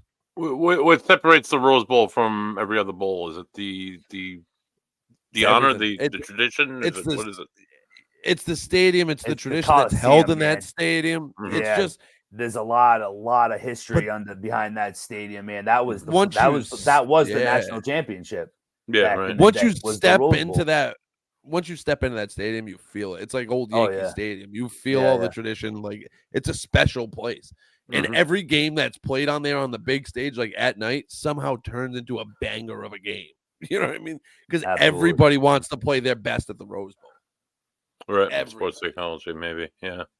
Yeah. That's kind of cool. Oh, it's definitely something about the building that drives people like to doing it. Like in the playing. You feel the energy, like you said, man. You get those vibes. Like that's it. Some of those guys, those kids, it's their last game. They're gonna want to go all out.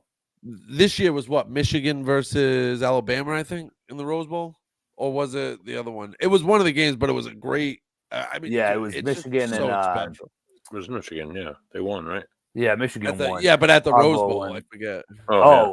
Yeah, Alabama. Yeah. It was Michigan, Alabama. Yeah. Michigan ended up putting the mitts on them, but it started off like a really close, hard-fought, physical game. It was good. It'll be interesting this year college NCAA shook up so much this offseason with Harbaugh leaving. Yeah. And Caleb Williams now leaves a huge hole, and Pac-12 is now gone. Yeah. You know what I mean? These teams are just it's going to be interesting to see how this all plays out in the expanded playoffs. It's going to be fun. Yeah. Because now the teams that get, like last year, we would have got Florida State in. But if you listen to a lot of the Florida State players, like we knew we weren't getting in. We lost our quarterback. Yeah. Right. They don't want to see you. You might have earned it during the regular season, but they don't. These teams don't want to see a blowout in the playoffs. They want good games. They want the best teams that are there. Right. So, and that's why Georgia didn't get in too, because you can't put Georgia in if Florida State didn't get in. It was like a weird. Now this year they would both get in, and we'll see what happens. Like Georgia probably should have. They lost their last game to Alabama in the SEC championship game. Like they went undefeated for 2 years. They probably should have been. I feel like they're the champs. They deserve a chance to defend their title. Hey, Georgia's one of their. I think he's their left guard, Rhode Island boy. Oh yeah, Xavier Truss. Yeah. Nice. Yeah, monster too. He's gonna be. He's supposed to be like a first round. What did he play? Hendricken, LaSalle. He played at Hendricken. Yeah, he was like a man amongst boys at Hendricken. He's like 6'7". At Hendricken, he was like probably 320 pounds. He was a wow. Just a huge individual. Yeah, huge monster. Jesus. One of the best players I've ever coached against was Quiddy Pay. When he right. He came from Hendricken too, right? Yeah, he played at Michigan for Harbaugh, and then got drafted by the Colts, and now he's their starting defensive end. But he's like 6'3" in high school, and he was about 220, playing running back and D end, and he was just a bulldozer. That kid, and he's a humble kid too, which is nice. I like seeing those guys and remembering their roots, putting Rhodey on the map. Yeah, right. That's cool. Now, how Steve, Coach, how would you prepare? Some of these young players, like for example, May or one of these quarterbacks who get drafted into a system, to ignore the hype, to ignore the noise, to focus on the game. How do you influence the young minds? So I would tell them just to you have to stay focused, and I mean exactly what you said. You have to learn to ignore the noise, right? If this is what's important to you, your head's going to be in that playbook. You might not be the starter right away, and you might have to learn under Jacoby Brissett and learn some things from Bailey Zappi. And if you have that opportunity, then give it your 100. Yeah. Oh yeah. Give it your 100% though.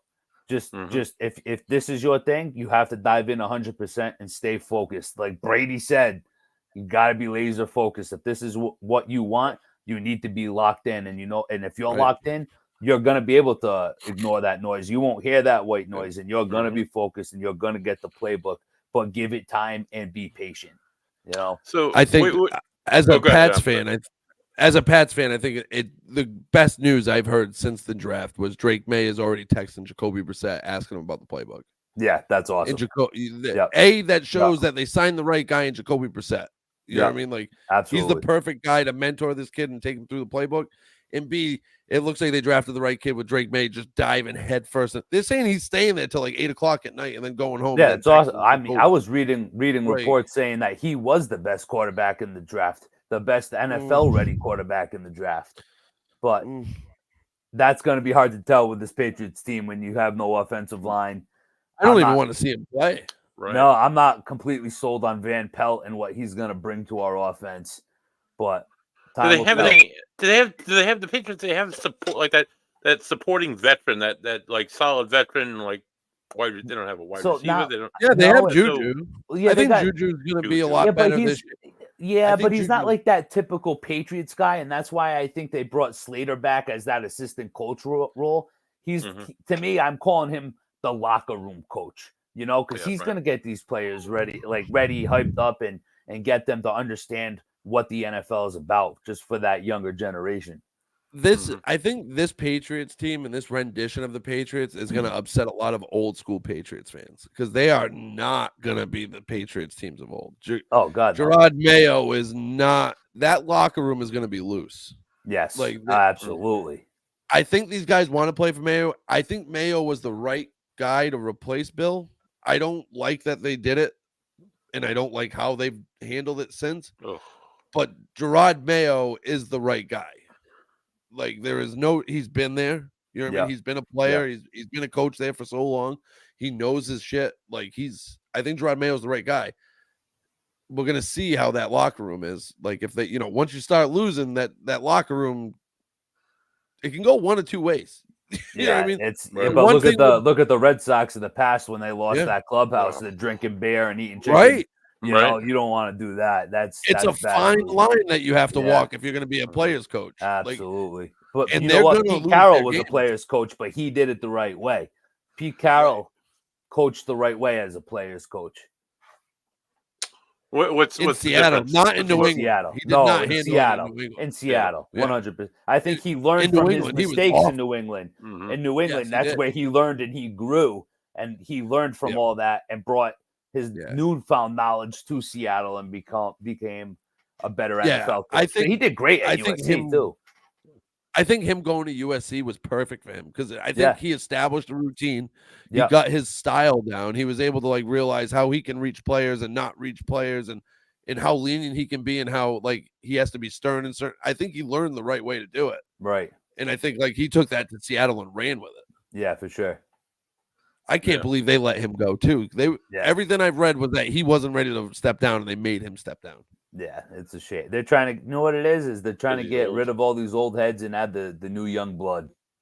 You know? Right? They Yeah, see the right. success that some of these younger coaches are having. It's a Yeah. copycat NFL league. That's what you're going to do. Absolutely. Yeah. I think the Patriots fell victim of that too. I think they were afraid they were going to lose Mayo if they let him out another year. Yeah. Hmm. That's too bad. I feel like eventually Mayo was going to get a job somewhere. Yes. Yeah. He turned interviews down last year, but I think it's because he knew he was getting the step Yeah. up very short. Right. Sure. And For sure. I hope he has success because that locker room, if it's going to be as loose as it seems already in training camp, you better have a tight grip on that locker room. Absolutely. Because So, guys, I don't know they're if so you- young. I don't know if you're gonna be Yeah. able to see this, but Yep. can you make that out? Yeah. What That's do last you year's guys? schedule. Philadelphia. That's last year's Oh, schedule. that's 23. Son of a bitch. Yeah. What do you guys? How do you guys feel about the 2024 schedule? Do you think? What are your chances? Do you playoffs? Do you see winning record over No. 500? No. No 500, playoffs and not a winning record. Not even a No, winning they're not record. going to No. do it. If we're Do you lucky, see in Drake my Maye opinion, starting it all. 6 wins. Maybe. Buddy, this is a complete rebuild. a like, good this a good isn't- year for them is 6 wins. Yeah, really. I think Okay. that's being really I think that's really Yeah. optimistic. You see that- May I think I we're don't start? looking expect at- much. May I think we're looking start? 3-4 wins, maybe. May if he starts, it's going to be towards the end of the year to see what he's got. Yeah, right. So Yeah, it'll be like probably week 12 or Brissett whatever. Yeah. the other kid there. I think we're looking at 2 to 4 wins. I honestly do. I just I don't. think They just September don't have the schedule talent. was. I think that was the toughest for them, if I remember right. Because they got Seattle and Buffalo and Yeah, I know they do have a tough At schedule. the I end forgot. of the year, they played Buffalo twice in like 3 Yeah. weeks. Yeah. Mm, Right. That's fantastic. That's good to know. Hey, it's good to know. Dude, From my perspective, I mean, it's But nice you know to what? see you guys. Miami, I The honestly AFC think East Miami's got the division this year. I do. They got something. I love You don't think Miami. Mike is Miami? my man. You think My it's man. Buffalo? You think it's the Buffalo. Jets? No, he's a Jets guy. Is he? Yeah, he Oh, loves. No, man. he's not a No, Jets. He's a Pats fan, but he loves I'm a Pats fan. he loves Aaron. I love Aaron He loves Rodgers. Oh, I I hate love Aaron Aaron Rodgers. Yeah, I I do can't too. stand him. I hate You the can hate Jets. him all you want. He's one of the greatest quarterbacks to ever live. I think he's And they've overrated. stacked their- I don't think so. They stacked their offensive Snoop. line to protect him, and they have a great Bolt defense now already, again. and they added weapons, dude. The Jets are going to be what everybody thought they were going to be last year. And Oh, I they're hope getting not. slapped. Oh. I still think Miami's got it. I don't believe I in Tua. do. The fast, And I like Tua. the fast last year. Yeah, but you don't have to believe Right. into it. He's got How weapons did as that- well. Odell But how did would it be. end? How did they Yeah, end? how it- They Yeah, folded how it last always year. ends, dude. How it always ends. Yeah, they folded last year. In the fucking And toilet like- every year, dude. Every year. Yeah, but Aaron didn't Right. make it through the Star Spangled Banner, so let's see if he can do that Right. this That's year. true. That's true. Right, but that's the first time. When's the last time you knew Aaron Rodgers was out for a full year? You know what I mean? Like it was a fluke injury that Probably had something more to do. Aaron with the plays a field he was full playing season. on. That's a completely different Jets team. You know what I Yeah. mean? Yeah, we'll Oh, see. I Time will and- tell. I hate the Jets, dude. I love it, and I can't wait to see him in Foxborough. I'm so excited that he went to the East because I love watching that dude play. Oh god, Love get it. out of here. Oh, dude, perfect. Ugh. Throws the I hate ball him. so pretty.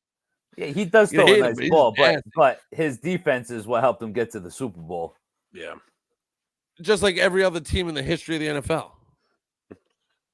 Unless you're Tom What Brady. what Super Bowl winning team? Whoa, Oh, Tom. whoa, Tom Brady. Whoa. 2001, Tom Brady threw for 130 yards, and that defense carried them. To the all Super right, Bowl. so we'll 2003, skip 2001. 2004, like Brady. Well, 2003, 2004, they still had a dominant defense. 2007, they held the Giants to 17 points, and Tom Brady couldn't score. All right, He so what about when they benefited from played? having What the about when they played greatest Atlanta and they were down That was 27-3? He had the that was all Tom You're Brady gonna right tell there. me about? It wasn't all Tom Brady, but it was a lot. Kind Dude, of. you can't say that he didn't benefit from a defense. He had the greatest defensive mind of all time. Course, Calling of course plays. they benefited You know what I from mean? the defense. I mean, football, you need all So three who was aspects Aaron of the game Rodgers? to win. I just Me fucking and Buddy have hate, already sorry for the talked about language. this. I just hate Aaron No, you good. Rodgers. I hate him. Hate him. Oh, I hate the New York Buddy and I- Yankees, dude. well, Of all pompous- teams. Buddy and I have talked Yeah. about this, dude. Who's been his play calls? Like he's had horrible coaches and not great teams around him. The one year he had a top 5 defense, he won the Super Bowl. You know what I mean? Yeah. Dude, he gets a lot of shit for I think the way he's covered. Because if you actually like listen to him talk and I listen to him every week. He's on the Pat McAfee show. I've listened to him for years. I've been a fan. When you listen to him like explain himself, it makes sense. He's just a hippie. Like that, he doesn't mean no harm by it. He's just a hippie. He is. That's who he is, dude. He's just a weird dude. I don't like hippies.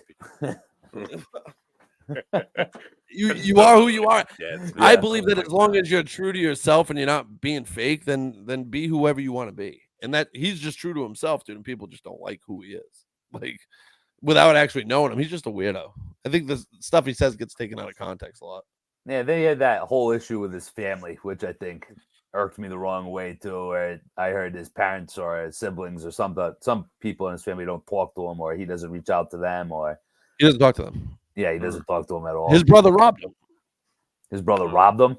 What about his parents? I thought his parents were involved too. He doesn't speak to his parents. Yeah, there was something with his parents. The story came out a while ago, and it's like because everybody was shitting all over Aaron for not talking to his family and stuff, and then it came out like exactly what they did. But they screwed him over somehow, and then Aaron's like, "All right, I'm done with it. Like, Yeah. I don't trust you. I don't want you in my life anymore."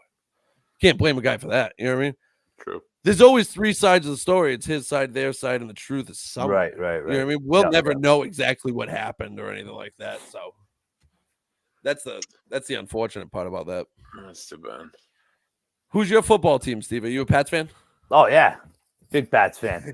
Love the Pats. What do you think about the roast? Oh, I loved it. I thought Nikki Glazer was hysterical. Yeah, she's she had great. me rolling. She was great. I thought Tony Hinchcliffe was great. You know what really bothered me was Bert Kaiser, whatever his name. I thought he could have done way better with his buddy. I thought theirs was kind of stupid because he's a funny guy, and they could have done better. Yeah, they did a weird thing. Edelman kind of freaked me out a little bit where he went. It got dark. Yeah, no, he was really. Got fruity. I liked Edelman's a lot. Oh, Gronk kind of was went off great. script, dude. Oh, He was He like, gets shit on the Kevin whole. Hart- He gets shit on the whole roast. but he took it off the friggin' chin, man. Yeah, he did. Kevin Hart had me dying when Gronk was like looking at the prompter, and Kevin goes, "Sound it out, Gronk. Sound it out." I lost it. I lost. That was great. That was dude, great. from top to bottom, that roast was great. I thought Oh, that they all let it all out there.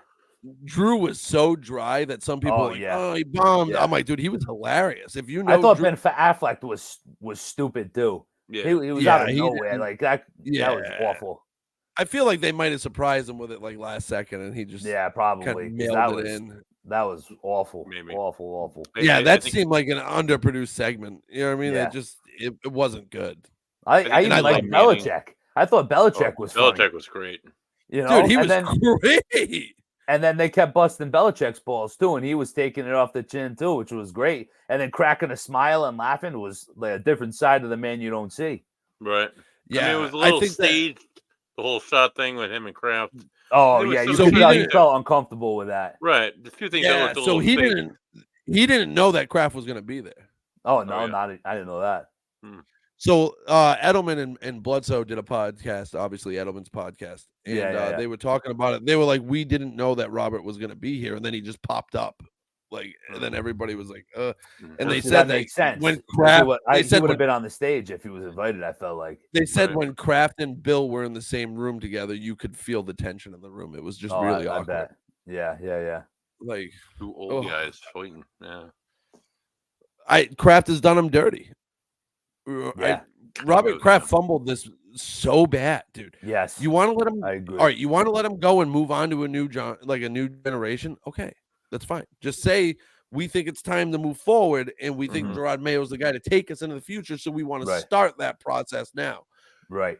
Don't go trashing Bill and then backtrack and saying you didn't know that you had last rights for the documentary. You idiot. We know It was says their Kraft production. Yeah, right. It says Kraft Productions. Absolutely. I don't believe Yep. that. Absolutely. I don't believe you didn't know it was a hit piece. You tried to make us turn on Bill to make you look like the hero. Right, Every and owner I wants- haven't seen it yet, and I've been wanting Oh. to, but then I've been Unfortunate. second guessing myself because I'm hearing interviews from these former players defending Right. Bill and how they're making him out to be the bad guy, Mhm. and he's not. I'm Right, a they Belichick chopped fan. it up. Yeah, They chopped and, it and up. that's turning me away from it. You know? Yeah. Yeah, I watched it and it made me angry. Yeah, Like it. yeah. I love Bill. Bill's I the do too. greatest football coach of all time. Absolutely. We don't, as Right. me and Buddy have talked about this. As Patriots fans, you cannot make us hate Bill Belichick. right. It's not going to happen. He Yep. did right by this organization for so many years. We He's- will not hate him. Stop Right. trying to make us He's hate so- Bill Belichick. He's so entertaining. I'm not Oh, a dude. Patriots fan. For those who don't know me, I hate the Patriots. But watching his press conferences, listen to him every Monday morning on EEI had him on. And yeah. Oh my god, I love his, like, whether he's in a good mood or not, just does really short, like, And he quick did it for nuances. 20 years. That he Yeah. was true to himself. He wasn't He was. fake. He Right. wasn't Mhm. fake. He didn't, Not even a yeah. little He bit. only did it because it was an obligation. I Yeah. think now him doing all this media and showing his personality, Bill's coming out of this thing smelling like roses. Yeah. He's sympathetic because of the hit piece, and then Yeah. he's coming out here and showing that he's got more personality and he's funny and like he knows. Obviously, everybody knows he knows his stuff. So Yeah. watching him Of break course he film does. down on the Pat McAfee show and like Oh, that was teaching awesome. Yeah. and him being funny is Mhm. great. Like Right. it's unbelievable to watch. It's so much fun. Like Kraft should have just let it go. You know what I mean? Like be like, all right, we're just moving on. Like we Right. love Bill. Yeah. Thank him for the 20-something years. You know what I mean? And Right. put him in the Patriots Hall of Fame right away. Do it like Absolutely. honor him. Yeah. Do whatever you have to do to honor the man and That- move he on. deserves but a statue, don't too. trash him. Oh my Yeah. god, yeah. Oh, Give the he man a definitely statue. does. And with Oh, I Kraft, agree and with I that think, Buddy, I 100%. think I said this last time I was on with you. Mhm. Since we let Bill go and us still not spending money, was that really Bill or was that Robert Right. Kraft? Right. Right. Right. Because we have Mayo a said, ton of money in the bank. I'm gonna still. burn money, right? I'm gonna burn, and they haven't Yeah. burned We it heard yet. it. Patriots fans heard it leading up to free agency. They Yeah. were going to make a splash. They were going to spend some money, and then they re-signed the. All right, so they did re-sign the players that we wanted them to re-sign, right? And the cornerstones, like they But did, that's not a and splash. getting Barmore, Right. No, and getting Barmore done early is great. Why Right. didn't you sign Judon again? Like give Judon a big fat contract, but you didn't make any moves to better this team in free agency. You didn't bring anybody in that makes this They team made better. more coaching moves than they did personnel moves on that roster. Yes. Yeah. And what's speaking of burning disgusting money, is they said a fourth round pick was too rich for Keenan Allen. That's wild. to me. Why? That's wild. Give up a third or second round for that dude. Like That dude is one of the best route runners you'll ever see. It's exciting. You hope that a draft pick turns into what Keenan Allen is. You know what he is. Go get him if you can get him. Yeah. They disappointed me this offseason, like so bad. But like speaking of burning money, Devontae Parker retired today. So I mean, that's burned money right there. That's a prime example of money burned and gone nowhere. Yeah, they didn't really spend much on Devontae though. They got him for cheap, and then but he wasn't like a big money guy. Right, he was just he got a low end of the market. He got a low end of the market deal. He just didn't pan out here. He couldn't catch the freaking ball. Yeah, he got hurt in Miami all the time. He was catching the balls, but he wasn't healthy enough to play. So same here. He just couldn't. He was one of those signings that didn't pan out for the Pats. They're still talking about T. Higgins, rather. T. Higgins. You guys think they're going to land a big receiver before the season starts? You think they're going to get? No, nothing. Nope. I think they're showing their true colors. They're just going to shit themselves for the whole season. Yeah. And you guys are going to get great draft picks next year. Yeah. I would love for them to get T. Higgins. Me too. You know what I mean? Trade for him and then give him an extension so Drake Maye has a number one because that guy's a number one. Yes. Oh, for sure. Yeah. But will they? I don't know. I don't see it. They haven't done it yet. I doubt they will. Yeah. Right. It's a damn shame too. That's too bad. That's too. They're going to have to get a veteran receiver to help Drake Maye out, though, because you can't just go in with all these young bucks. Yeah, no, I agree. Yeah. Like, they could be good. You know what I mean? Some of these guys could be really good, but they're going to take a couple years to produce. Like, you need a veteran. You hope Juju's the guy to go into the wide receiver room, but he's not really a vocal leader.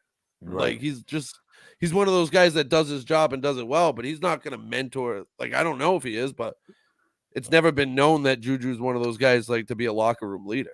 Right. Yeah. So as much as I'd love to talk about the diarrhea of a season that's turning into the New England Patriots, I do have a little clip to show you guys. Well, something that happened in sports this weekend. I'm going to share my screen. We're going to watch it really quick. You give me your thoughts. Okay, here we go. Share screen, Buddy versus technology. Celtics are up 5, by the way. I know. I have it playing right here next to my laptop. I got it right in front of me. Celtics are up 5, and the Phillies already won 5-2. So I'm stoked. Tonight's turning out to be a good night. All right, here we go. I'm just gonna play it, and you guys do a little watching. Tyson was supposed to. I don't know why the referee gave him a count. I understand they say that if the ropes keep you up, that means if anybody's on the ropes getting hit, the referee should jump in and give him a count. I thought the referee should have let him either finish him off or stop the fight. It seemed like a fair and square stoppage from my point of view. I've seen fights stopped. You know, obviously he's all over the place. He now falls over. He's in complete control here. Oh. You know, if it was around the other way, if Tyson Fury was doing this to Usyk, the referee would have probably stopped it. But for some reason, the referee stopped it and gave him a count and gave him a long 20-second count. Look, Fury's in all sorts of trouble there. Terrible trouble. Usyk seen that as a missed opportunity to finish him there. He couldn't because the referee stopped him. The referee stopped him finishing his opportunity. That was the thing that really everybody in ringside were really, really upset with the referee. We've all heard the term from pillar to post. So, gentlemen, boxing is renowned for its ability to cheat and to play dirty. Do you feel like I don't think that's cheating. No, that you give him an 8-second count and let him you have recover? an undefeated, undisputed champion. You got to let him go out on his sword. And like he just said, if the ropes are holding you up, you do get a count. You know what I mean? Oh, yeah. So like that is the rule. It wasn't popular at the time, but the ref did the right thing. Like you can't let Usyk go there and punch him in the face as he's being held up by the ropes. He would have knocked him down. If he was in the process, if those ropes weren't there, he was going down. Yeah. Right. Oh yeah. So like you give him a count, just like he would get if he hit the ground. Right. I'm a big Tyson Fury guy too, so maybe I'm a little biased, but like that's just the rules of boxing. Yeah. And I mean, Tyson Fury's getting a rematch. I think we're going to see a different Tyson Fury than we saw in this fight. Because like he definitely obviously lost that round. Oh, he got. I think that fight. I think that fight was it was a weird one to score because Usyk landed a bunch of punches, but it was mostly that round that he was so dominant in. Like, yeah, it was a strange fight. I don't like the undisputed titles being handed over on a decision like that. Like, well, I want a rematch. I definitely want a rematch. Yeah, no, it was cool to see. Cool to get blasted so many times. Steve, are you a big boxing fan? So I used to be huge boxing fan. Again, like early 2000s, late 90s, and then it's kind of, I don't want to say died on me. I just don't like the way it went into like the more showboaty promotions, you know, pretty boy era. Like, so yeah, good. I think if you were a big boxing fan in the 90s, then when the Klitschko's took over in the 2000s and refused to fight each other, and we never got an undisputed heavyweight champ, that's when the little guys took over, and we had the Floyd Mayweathers, like you're talking about, and the Manny Pacquiao. Yeah. And that so I do like Manny. In a bad spot. Yeah, no, and I do like Manny Pacquiao. I like Floyd Mayweather. I'm not the biggest fan. I'm not a big fan of his style. He was a defensive boxer. You know, you had an undefeated record, but out of your, what was it, like 80 something wins, you had like 13 KOs, 14 KOs. 51. He has 51 wins. Was 51 wins, and his knockouts came mostly before he broke his hands. Yeah, after he broke his hands, he developed that defensive style like you're talking about. Yeah, and it wasn't for a casual boxing fan. It's not fun to watch a guy play defensive boxing. Right. Like right. Yeah, so I get that, dude. Yeah, but now I think right now boxing is in the best position it's been in probably 30 years. No, and I'll give you that too. I do like Tyson Fury just because he's got that dad bod, man. He doesn't look like he's a boxer.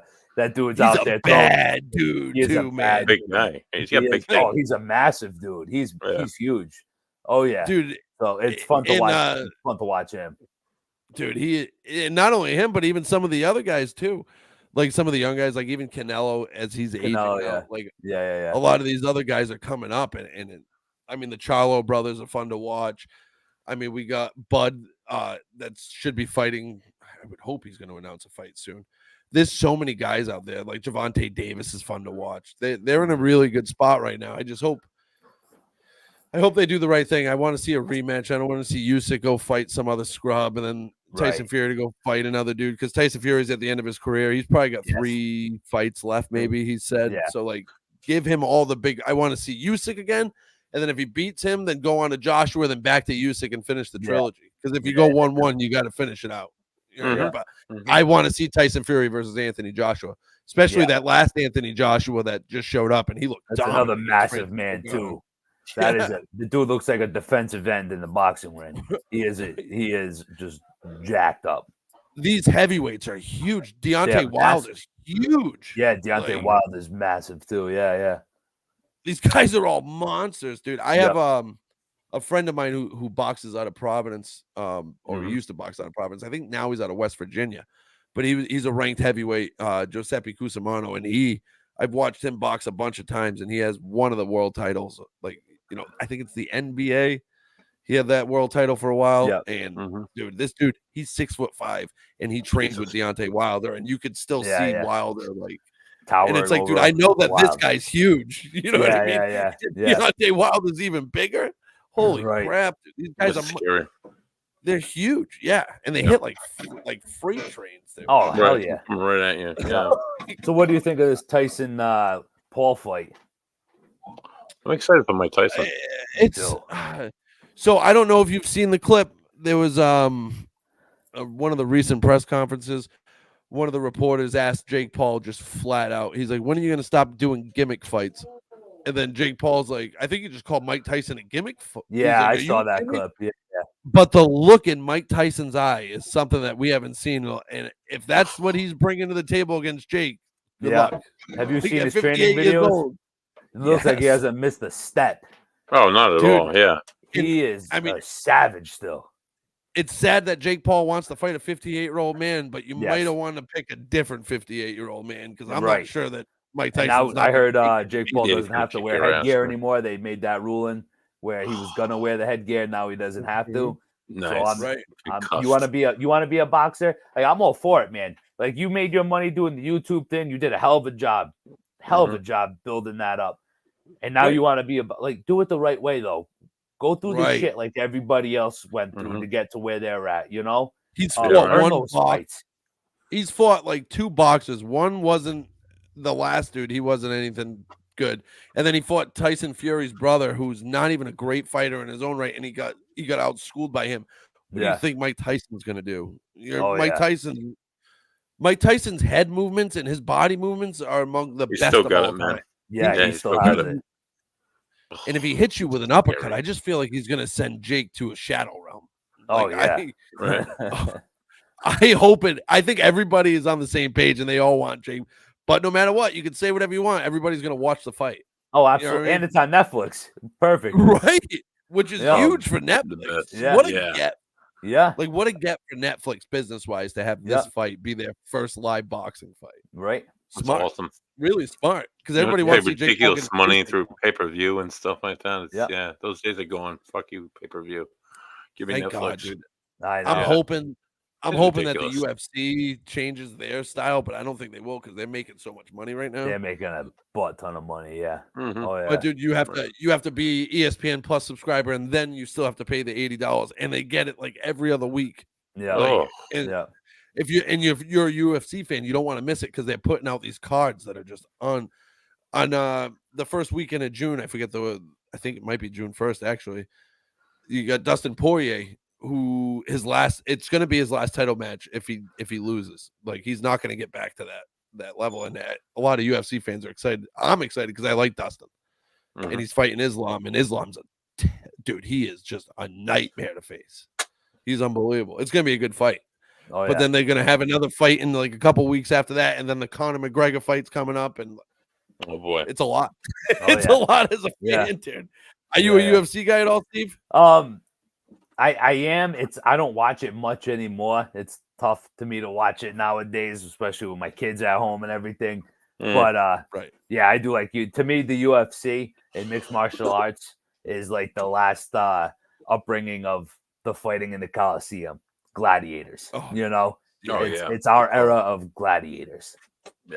How well Dana and the Fertitta brothers like handled the UFC and like built that program. I It's know. unbelievable what they did with He it. bought it for what, 10 million and turned it into a 5 $5 million.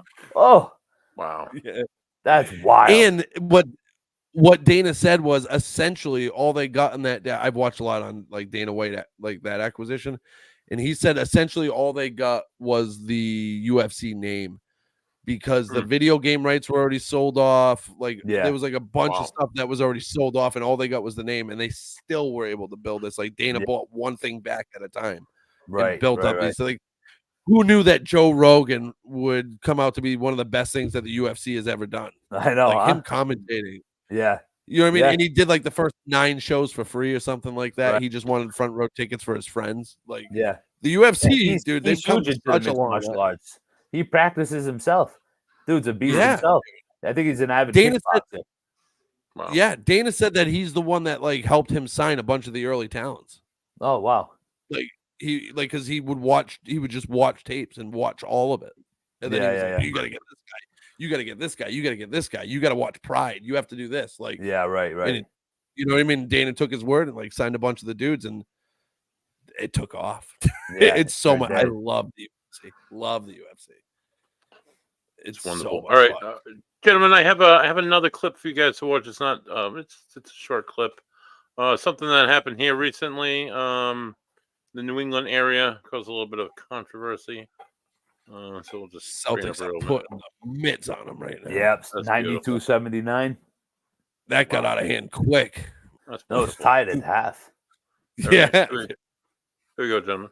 Elimination after losing Game 4 to the Florida Panthers 3-2. A controversial no call on a goal by Sam Bennett, where he clearly shoved Charlie Coyle into goaltender Jeremy Swayman, stood after a coach's challenge. The Bruins argued Bennett's interference prevented Swayman from making a save, but the NHL review upheld the call, tying the game at 2-2. Shortly after, the Panthers scored again, ultimately winning the game and putting the Bruins in a 3-1 series deficit. The Bruins were outraged by the call, with coach Jim Montgomery and players Swayman and Coyle all believing it was clear interference. However, the NHL stated that the contact did not prevent Swayman from playing his position. The Bruins now face elimination in Game 5 in Florida and need to win 3 straight games to avoid another early playoff exit at the hands of the Panthers. The Boston. And so we ended, and that Right. went against us, and we're now skating on. Yeah. What are your thoughts on that, Steve? Was it controversial? Was it cheating? Was it bullshit? Was it controversial? Yes. Did I think they were going to end up winning the series? No. Florida outplayed them.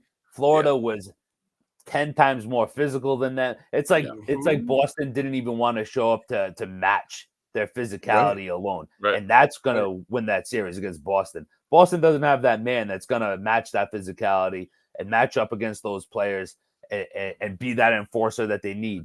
And in my opinion, I love Brad Marchand. Is he that leader that is going to take the reins and motivate you and give you that spark that you need to play that step higher? You know, I don't know if he is. And I think I said it on the last episode I was on with you. This round of the playoffs made me nervous. You know, Florida has our number. They're just a tough physical team. And you have to be in the playoffs. They struggle with Toronto. I mean, they took it to Game 7 against Toronto. Right. And it's didn't leave a good taste in my mouth. Yeah. The Celtics, on the other hand, it's nice to watch. It was definitely a controversial call, but I don't think it was going to change the outcome of that series. No, I agree with you. Yeah. And then the Celtics, if you want to jump there real fast, the Pacers do kind of scare me, man. I like the Pacers. They got a young team. I think if the Celtics lose this series, it's because they're going to get out coached, not because of the players. I think they're just going to be out coached. You're not a Joe Mazzulla fan. I am not a Joe Mazzulla fan. I think they sweep. I think they sweep the Pacers.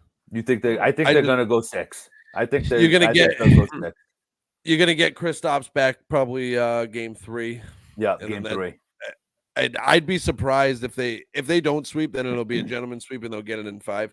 I just think the Pacers are outmanned. I think the Celtics are just top to bottom a better team. Now, when they get to the finals, whoever's left, that's going to be a lot tougher than what my only rebuttal. And I'm a big New England everything fan. Is I'm sure we were all saying the same thing last year in the playoffs because it's essentially the same friggin' team, you know, and they let everybody down. But I'm rooting for them. I love the Celtics. Love all my Boston teams. Not a Joe Mazzulla fan, and I think if we lose, he's because we're getting out coached. I think the moves that they made in the offseason, at first I was like, oh, they're just running it back. And then they got Kristaps Porzingis, and that was a big huge. If he can stay healthy, that's exactly. The big thing. He needs to be healthy. But I also think Drew Holiday, and this hurts for me because I love Marcus Smart. I think Drew Holiday is what they wanted Marcus Smart to turn into, and he never did. Yeah. He's great defensively, and he can play offensively better than Marcus could. They're a much better team. The all defensive team. Right. Yeah. Dude, and they have the squad. If they don't do it, you're right. It's a failure by coaching because there's no lack of talent on that roster. Right. That roster is stacked. But it's if they face Dallas, then they're up. You know what I mean? Luka Doncic is a monster, and Kyrie's tough to guard. Like I do like Minnesota too, man. They're fun to watch. Minnesota's dude, they are fun to watch. Yeah. Anthony Edwards he's putting up. He's the real deal. He is the real deal. Yeah. I think he's the superstar that the NBA didn't expect. Yeah. And he is something special. That kid. This is his coming. You're right. I think this is his coming out party this pro season right here. He's just killing it, dude. Yeah. And he's entertaining if you listen to him talk. Yeah. He's like 22 years old, and you feel like he's been in the league for a while, you know? Dude. Yeah, how he carries himself. Like the other night when Kat was talking, Karl Anthony Towns' buddy is that one of their centers. They have him and Rudy Gobert. Yeah, Rudy. And he's like, I've been here for 9 years, and then dude, Anthony Edwards just looks and goes, yo, fuck them 9 years, dog. How many years you been with me? He goes, how many years you been with me? He goes, that's what counts. He goes, we're here now. And I was like, that's the kind of dog mentality that the NBA has been lacking and that this dude has, man. Yeah. He wants to smoke with everybody, dude. Yeah, he does. I'm for it. Let's go. Yeah. Him versus Tatum in the finals would be so much fun to watch. Oh, yeah, absolutely. Yeah. And I hope Tatum shows up. Because if he Yes. doesn't, if he shrinks again, that narrative is only going to get louder. And he doesn't, Yes. you know what I mean? Yes. Yep. It's No, tough I do like Derek White. I think he's another dog, man. Like, he seems like a really good dude as well, you know? Like, he knows his role and he gives it his 100% and he fulfills that role exceptionally well. And it's fun to watch him play. You're absolutely right. Having a guy like him come off the bench is right. How, you know what I mean? There's no other team that had, like, he's nasty. You're absolutely right, dude. Derek, and he's been balling out too. Yeah. It felt like the second half of the season he really kicked it up, and then in the playoffs he took it to another level that I didn't even know Derek White had. Absolutely. Absolutely. Dude, the Celtics team, man, they'll break my heart if they don't win this year. I think this is their year. Like, this is the life of a Celtics fan, though, right? Yeah, like, I feel like I've said it every year the last 7 years. Yeah, this is it. Like, but it seems to be it. You could have that payback. You could have Kyrie come in and pay back against Kyrie for being a dirtbag. And I don't think it was Kyrie's fault.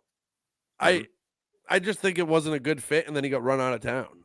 And he was mad that he got run out of town.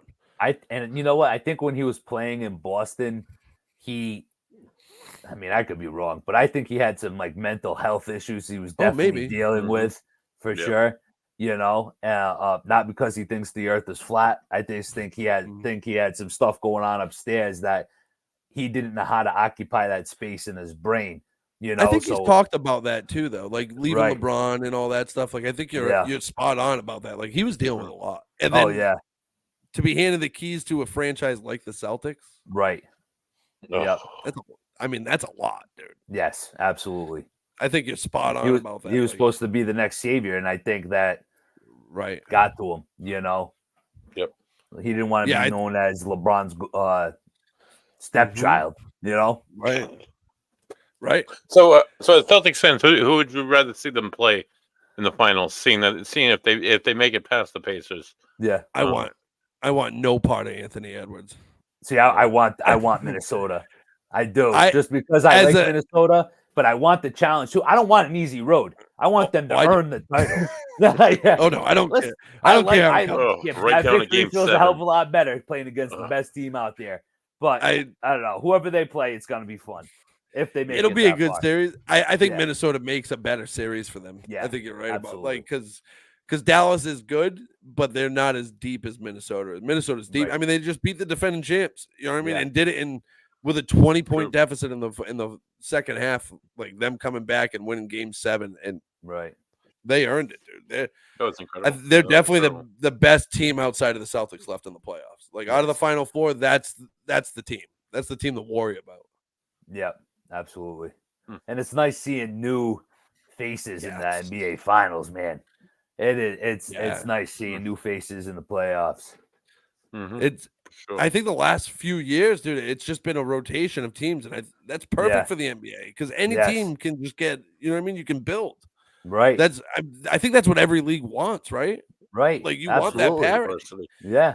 But you want that parity, and you want the level of play to be what it has been. Like, it's been good basketball. It hasn't been bad basketball. No, it hasn't been. Nope, it hasn't been. So, I think that's all you can ask for. If you're the NBA, this is exactly what you want. You want young superstars to come up and be the next guys. This is a good conversation, especially with LeBron aging out and stuff like that. Like, right. This is perfect. End of the third quarter, 94-90 Celtics. So Pacers made a bit of a run. They keep doing that, too. They keep pulling it 94-93, my bad. Oh, no. they keep pulling back, and then the Celtics will run away, and then it's I still think the Celtics got it, though. I do.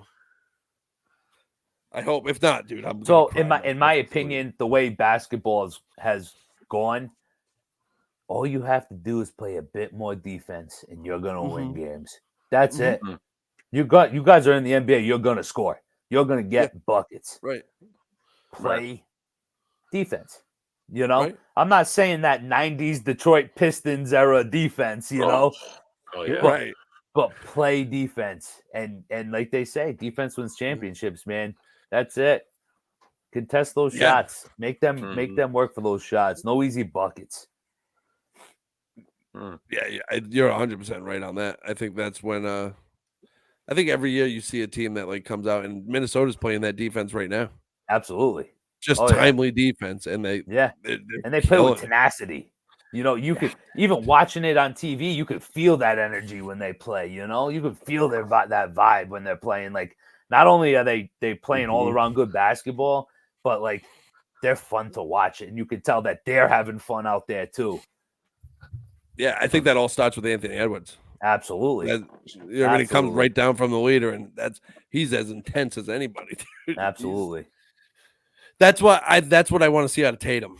Right. That kind of that drive, you know what I mean? That kind of leadership, yeah. and that gleam in the eye, like a Kobe-esque type, right?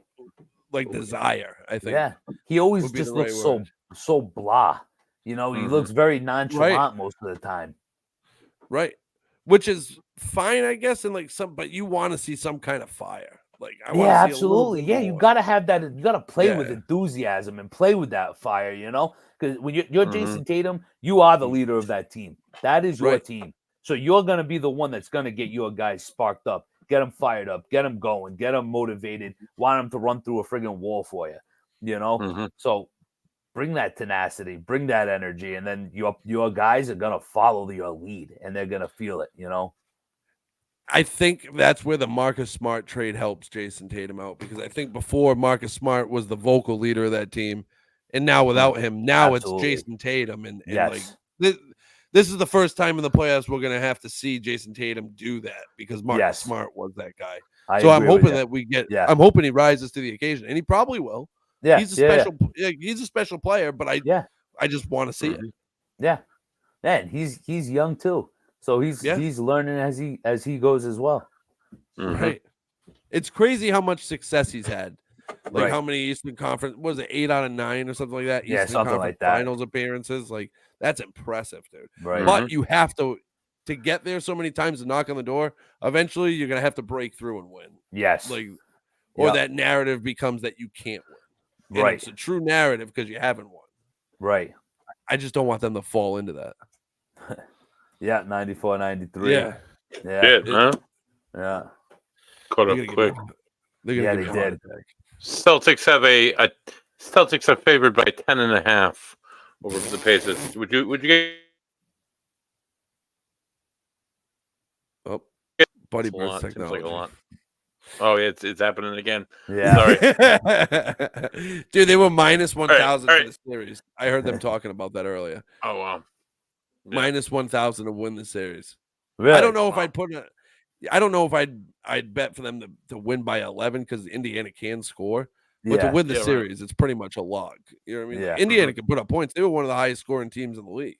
Yeah. Yeah, well, right. Did you watch that game 7 against the Knicks? I know, and I understand the Knicks were injured and they were battered and everything. But man, I feel like that's an fast. excuse. I feel like that's an excuse that the Knicks fans use because like they didn't really have the injuries hurt them until the late third quarter. The Pacers shot 74% from the field in the first half. That's what I'm saying. And they played fat. Like they were up and down the court. You know, that's what makes me nervous. Is if they play every game in this series like that, they're gonna give this Celtics team a run for their money. Yeah, if you let them control the pace, then you're in trouble. Yeah, because they'll run you right out of the gym. They're fast. Right, and they should honestly take advantage of Porzingis not being back in until game 3 and run the friggin' paint. Right, they have some big boys on that team. Right, Miles Turner's a monster. Jason Tatum with a nice shot there. January, I think it was January 7th. They played the Celtics and they scored. It was 133 to 131. That's a lot of points for a basketball game. Jesus, play defense. That's it. Just play a That's little bit. I feel like I watch some of these NBA games. I feel like some of these guys could get a job, no problem, being the doorman at the Biltmore. They just let anybody into the paint, man. Like they don't want to get in front and take that charge. Right. I think the Crazy. rules have prevented a lot of stuff too. It's so people are scared of getting injured, and Mhm. Yeah, that too. Postseason. But even with like, yeah, if you even commit like a somewhat hard foul and it gets called a flagrant, you know what I mean? Mhm. Like in the playoffs, dude, that's so detrimental to your team because then Absolutely. 2 flagrants you get Yeah. suspended. So these guys are like afraid to go in. yeah, They gotta let these guys play, and I think the officials do. I think the players are just a little afraid to be more physical because they don't want Yes. those calls. I They don't want to agree. leave it up to chance. You know what I mean? Yeah, True. Oh, True. come on, that's a bad shot. All right, guys. We're rapidly approaching. We just approached the 2 hour mark. Bam, do you have anything you'd like to say to wrap this up? No, Any join us last Friday. Joey and I are going to talk wrestling for the week, and then we're going to review No Way Out 2001 as well. It'll be a fun show, and stay Nice. tuned for more news on the baseball show coming up. We're working through That's the really kinks and- exciting, dude. Yeah. Joe can talk baseball for hours and hours on end until he's blue in the face, and he knows every Yeah. stat and every. so every I didn't check out the game yet tonight, but Devers 6 home runs in 6 games, the last 6 Right. games. So That kid's a stud. he is a stud. I Absolutely. am not. I'm not a Red Sox fan. I don't hate them or anything. I'm a Phillies fan. I've Yeah, been yeah. a Phillies fan forever. So bad. But that kid he was unbelievable. And they made the right choice because they weren't going to sign him and Bogart, so they had to choose Right. one. They Right, did right. make the right choice. I like But that I mean, choice. that poor kid has like, they need to get him some more help. Absolutely. Mm. They need to get him Oh some- God. I know you're wrapping up, buddy, but Oh. just their ownership. I think Yeah. they just need to relinquish their duties because John Henry has his hands in too many pots. You know, Yeah, for sure. Right. focus And the sad on thing, something. the sad thing with John Henry is he knows the Red Sox are going to make money because the region is so heavily invested in the Red Sox. Absolutely, in the history. He's going to behind sell tickets. Right. He's going to sell tickets because people want to go to Fenway Park in the summer. Yep. That's just something that they do. Like I love Fenway Park. it. Yeah, Like, I that's think beautiful. It's perfect. There is nothing better on a hot summer day than going there and getting a dog and sitting in the outfield bleachers and watching a baseball game. Like Right. there's For sure. something For like sure. it's beautiful. You know what I mean? Dude, I was up there for St. Patty's Day. I went to a concert up in Boston, right by Fenway. Walking Yeah. through the streets, you could still where the hot dog vendors are. You can see the sausage, but you could still smell it. It's like it's ingrained in the wood. Yeah, imagine It's if they just- made that into a cologne. I'd be all over that. Oh my god! So this is peppers over here. Hey, some meatballs in the crock pot. How you doing? How you doing? Sausage and Just a- peppers. Oh god! That's I'm just tremendous. I'd be a hitting Pete Town. right.